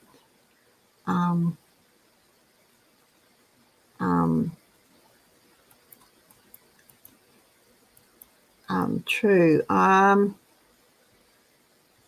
said Victoria. Estelle, I can double check it for you. I caught it last night. Oh, that's the median.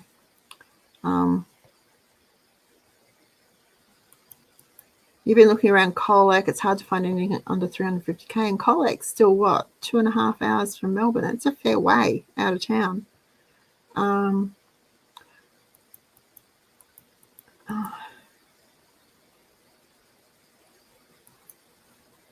Yeah, hyperinflation is right, Maddie.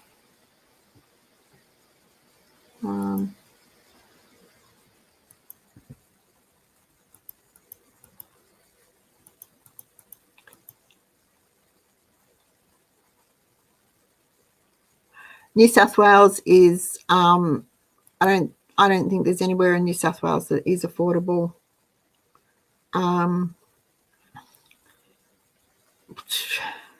And you go anywhere that is you go Bathurst, Orange, Dubbo, Goulburn, Yass, Wagga, even further west, Griffith, you just pay too much. Anywhere around there, you will pay too much. You will just pay too much. And if it's on the train line, definitely pay too much. And if it's anywhere near one of the main, so Hume, you'll pay too much.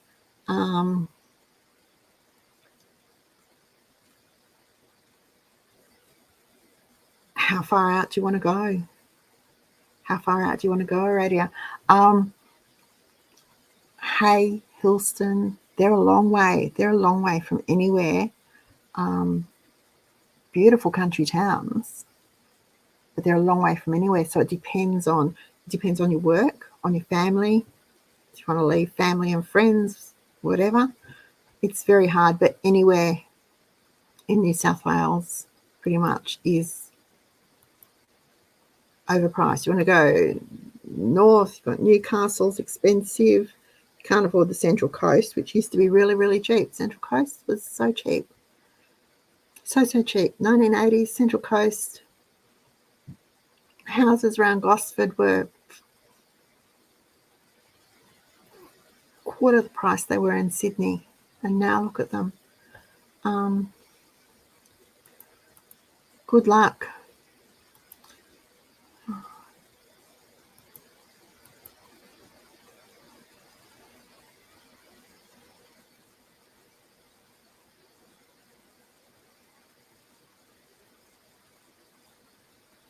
Oh dear.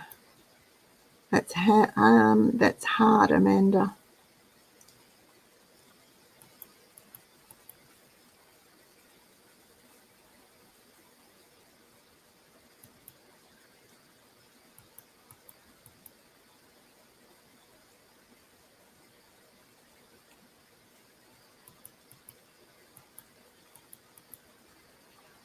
I don't know, Coralie. I don't know the ins and outs. I just know what the reserve was and what it sold for, and it just blew my mind. Obviously, you can tell.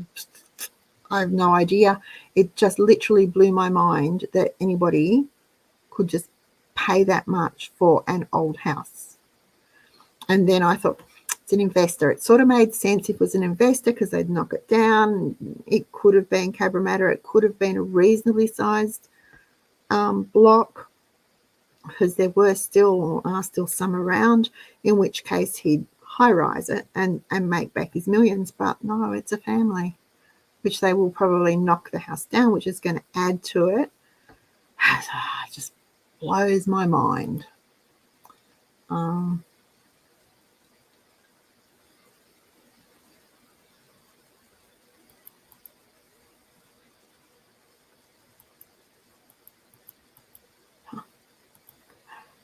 We did too. In fact, the street I grew up in was sort of a bit like that. So we had two big hills, came down, there was a flat bit in the bottom, and it was a park on either side were parks.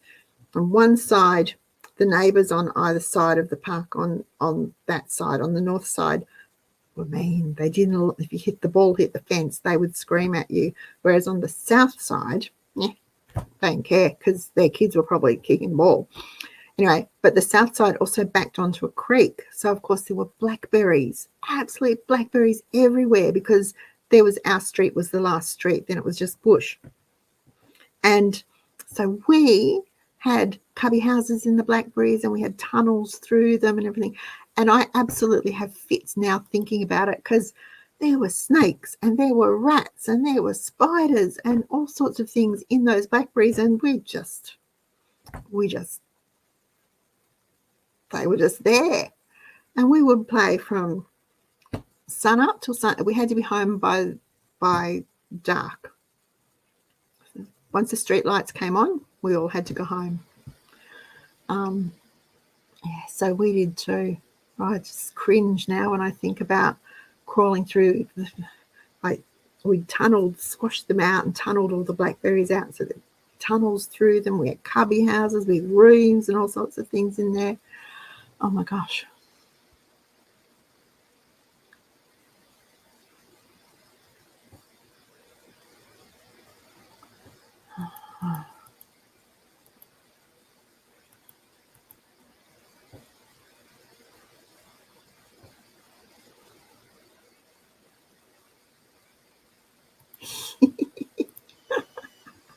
Oh, yeah, I don't know.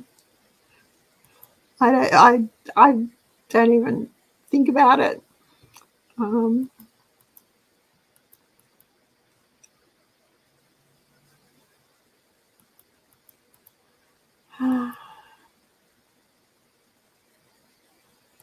Houses and rent everywhere.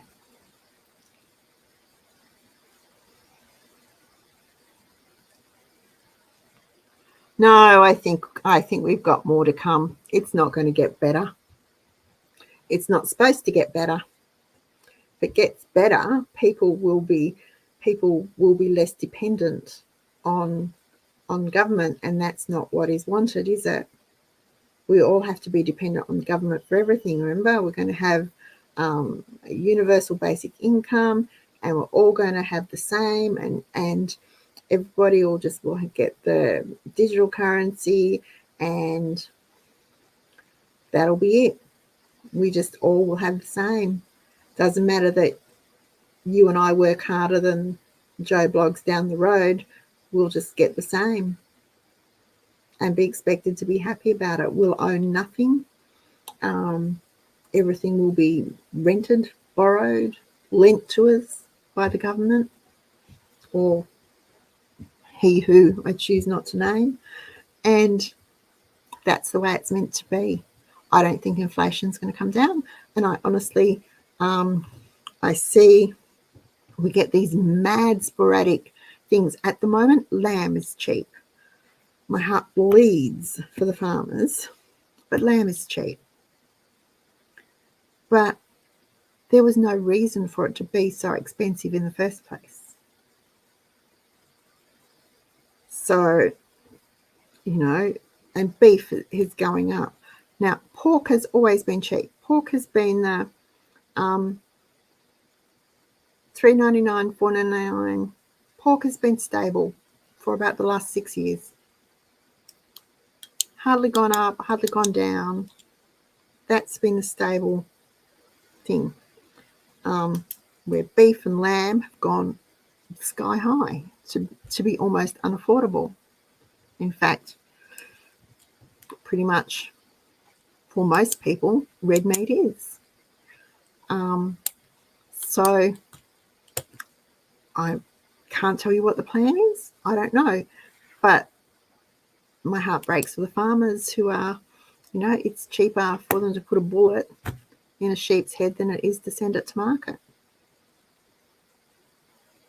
That's criminal. That's absolutely criminal.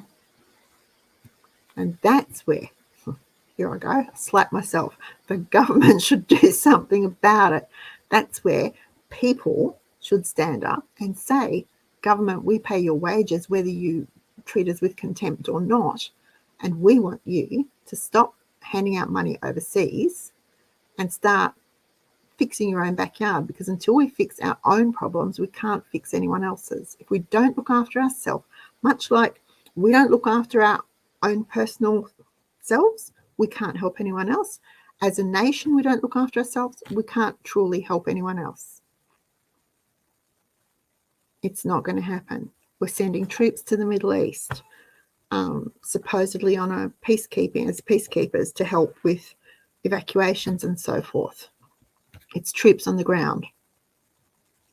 They're the forward force. I don't know, but I don't see inflation easing. I don't see inflation easing at all.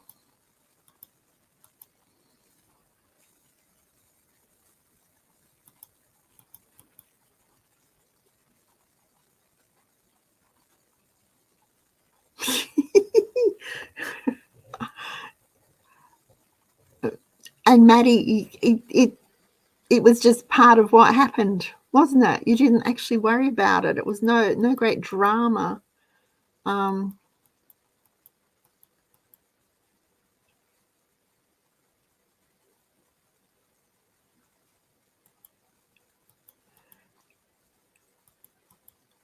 Still 51 watching, listening to me waffle on about goodness only what.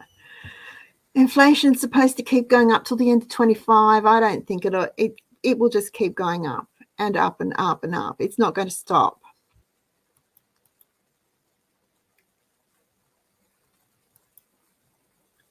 I know, Hev. When you're 7, 8, 9, 10, 11, 12, 13, you don't think about those things, do you? You just sort of, it's just what you follow the other kids, the big kids, and then all of a sudden the big kids are grown up and you're the big kid. And you just lead the pack. Whole lamb, $9.99 near you, Joy. Oh, I haven't got room in the freezer.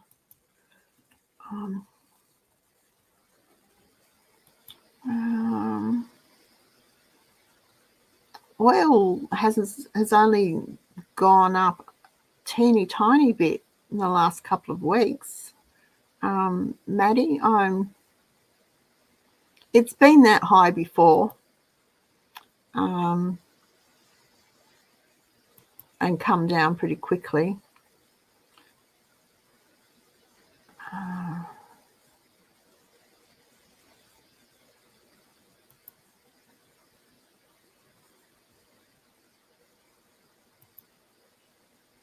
Yep. Listen to the language and follow the money. Always listen to the language, the way they change it, because different words have different connotations, and they might mean the same thing, but in perception they have different connotations. And always follow the money. See who's truly going to benefit from anything, because it's not going to be you or me. It just isn't. Are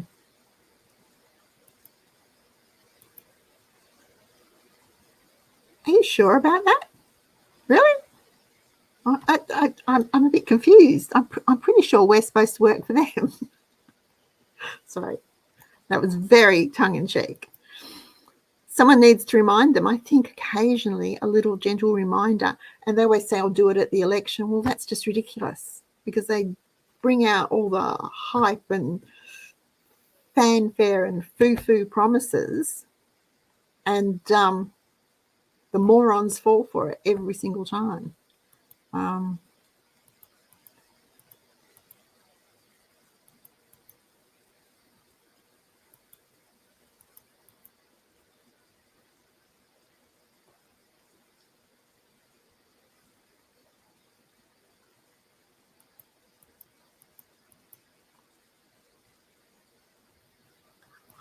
You got cheap chicken. Congratulations on the vacuum set. You got cheap chicken. That is great. Chicken has not been cheap here for ages. Oh, I keep checking. I'm down. I think I've got about maybe 3 packs left in the freezer and a couple of whole chooks. I was like, I'm waiting for chicken to come down. It's just been so expensive. Well, I think $8.99, $9.99 is expensive for chicken. So, well done. I'm glad you used your vacuum sealer. You'll love it.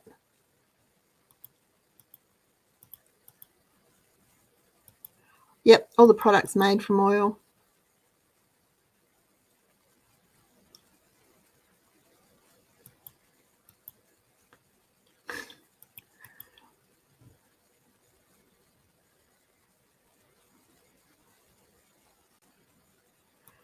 Yeah.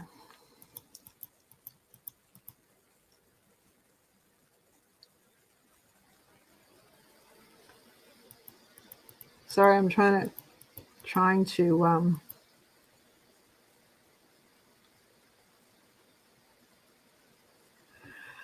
yeah. This whole ally thing bothers me. Just bothers me. NATO bothers me. The G7 bothers me. It just bothers me. That because an ally says, we're going to go and do this, and you're our ally, so you have to do it too. And we do. I'm like, you know what? Back the truck up, buddy. I don't want to do that. I'm not prepared to do that. I don't want to do that. I think that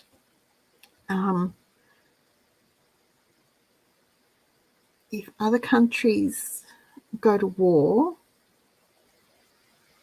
We can express our outrage. We can tell them that they're stupid, they're moronic. I mean, look at this thing in the middle, Palestine and Israel. Seriously, two brothers fighting. Get over it. And that's what it goes back to. Two brothers fighting. Get over it. Jealousy. Pull your socks up. Grow up. And stop. But I've lost my train of thought because it just frustrates the daylights out of me. Their mother obviously didn't grab them by the ears and say, stop it. Hang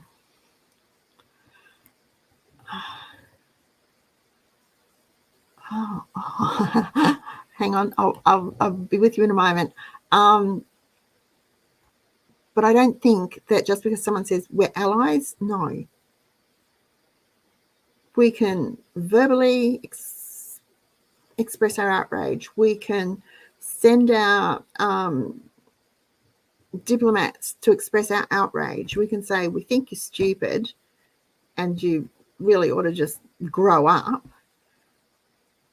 And that's all you're getting from us. But the innocent people suffer if we do that.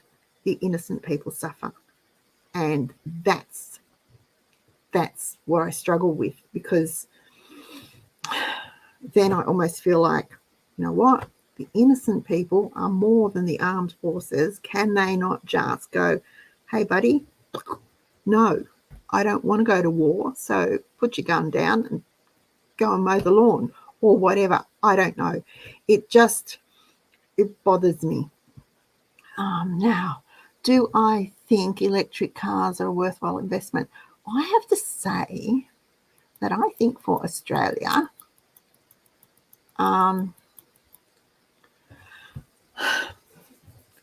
if you live in a city and you never leave that city, so if you lived in Brisbane or Perth or Alice Springs or Hobart or Canberra or wherever, and you never left that city, that was all you only ever drove around that city, so your radius was 100 kilometres or something, then it might be a worthwhile investment. But what you need to remember is, while at the moment they're relatively cheap to charge, that's not always going to be the case. And the replacement batteries are still very expensive and are going to stay very expensive, because part of the plan is that we don't have personal transportation. We will share it. It will all be, go to the corner, put your coins in and drive off in a borrowed car, so to speak. I think they're overpriced for what they are. I think the technology still has a long way to go to be proven as environmentally friendly as it says it is, or as they say it is. And for a country like Australia, where we have great distances between towns, and where we are used to travelling freely between those towns, because we are a nation of travellers still, even if some of our migrant population that's come in the last 30, 40 years isn't, we still basically like to travel. We like to zip to Sydney for the weekend, or zip across to Adelaide for the weekend, or we'll, go to Brisbane or for a week, or hop to Cairns, or go to the Cape, or do a flying visit to Coober Pedy or whatever, drive across the Nullarbor. We like to do that. School holidays come, what do? Pack up the kids and off we go. So electric vehicles for that sort of purpose don't work. And there's an ad on TV at the moment that just frustrates the daylights out of me, because somebody is going to die. It's the one with the electric car in the desert. Someone is going to seriously think they can drive their electric car out to the desert and there will be somewhere to charge it.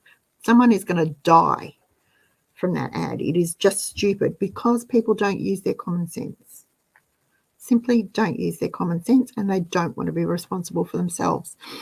No, I don't think electric cars are a worthwhile investment as they are at the moment. Hybrid, maybe. Straight electric, not really.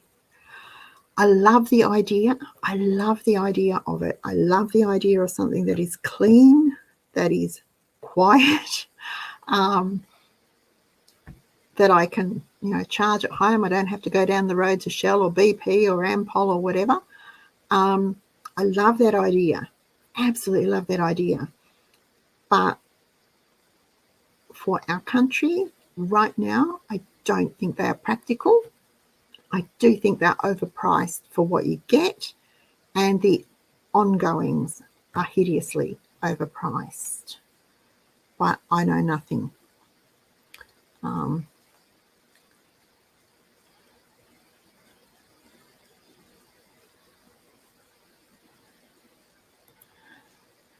And your hubby is exactly right, Kylie.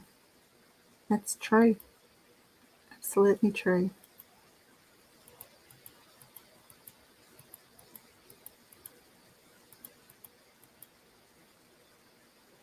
Big lump of cat in your lap. At least he'll keep you warm, Yvonne.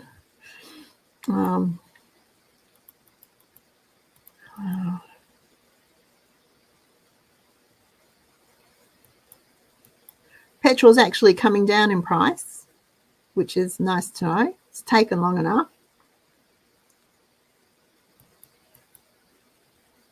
There we go. Jane's made a good point. If you have little people, add some play items, coloured pencils, books to preps. She's got first-hand experience living through a couple of cyclones when her kids were small. So there you go. Great idea, Jane. Some small board games, card games. Do kids still play card games like Go Fish and Old Maid and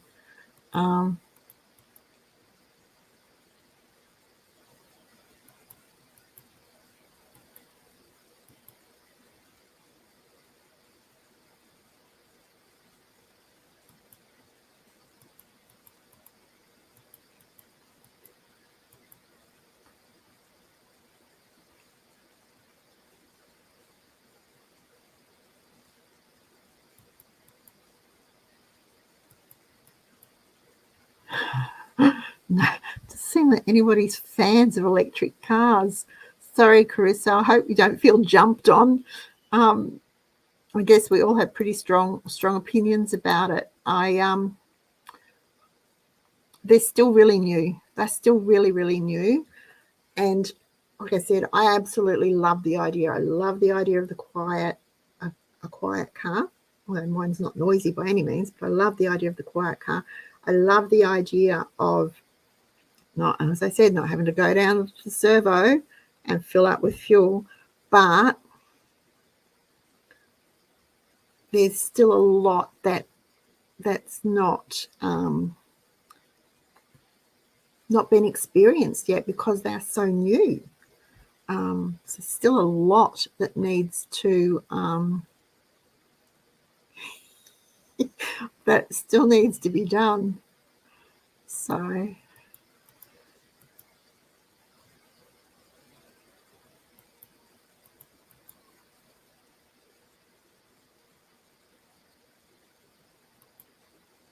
yeah.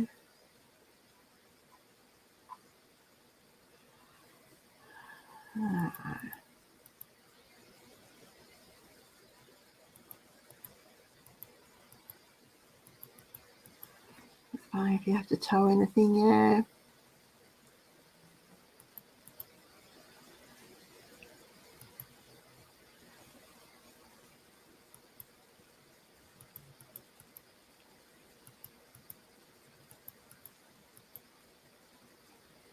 Sorry, I'm just reading all your comments. Big pussycat. Oh, it's all right. It's getting cool here, so he must need a keep you warm.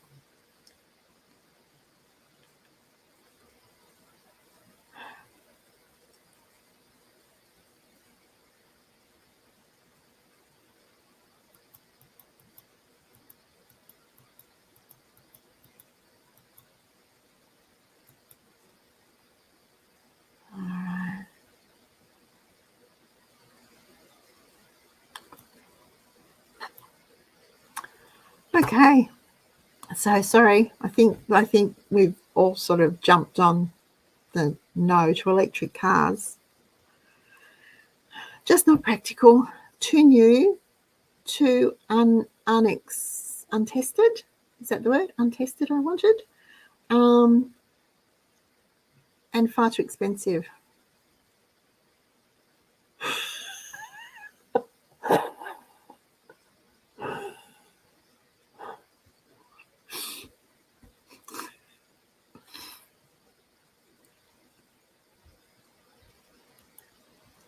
So do we blame it on the vegans, Joy? I'm glad Hannah's not here because you know what she'd say.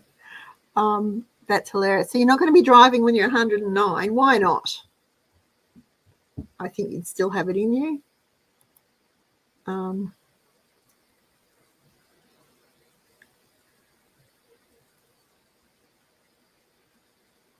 Night, Joy.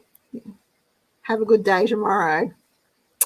All right, everyone. It's 9:41. Are we going to call it a night? Have we all gossiped long enough and solved the woes of the world as we are inclined to do?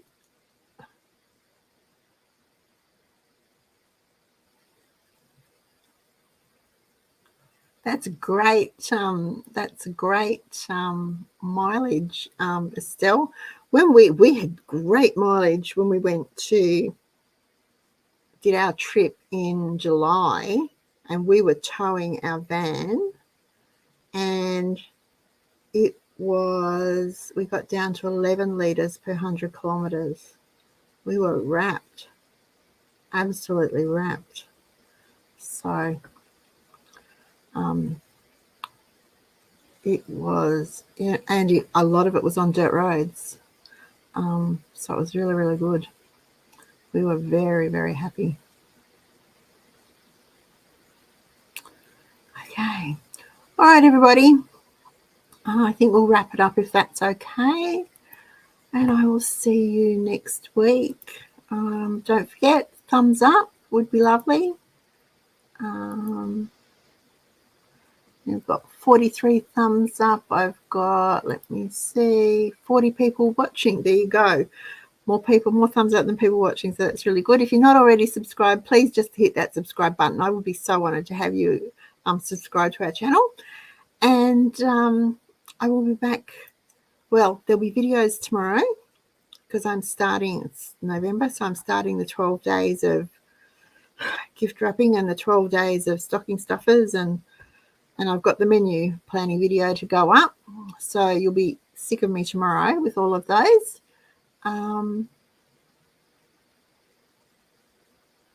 But I'll be back next week, hopefully live. Yes, next week, Melbourne Cup Day, I will be here. I'll be back with another video to save you money, time and energy, and then we can keep on talking next week. In the meantime, any questions, put them in the comments below me. Remember, capitals for questions so I can find them. They'll pop out at me and I'll do my best to answer them for you. Have a great week, everyone. And if you've got a holiday next Tuesday, a long weekend, enjoy it. Bye.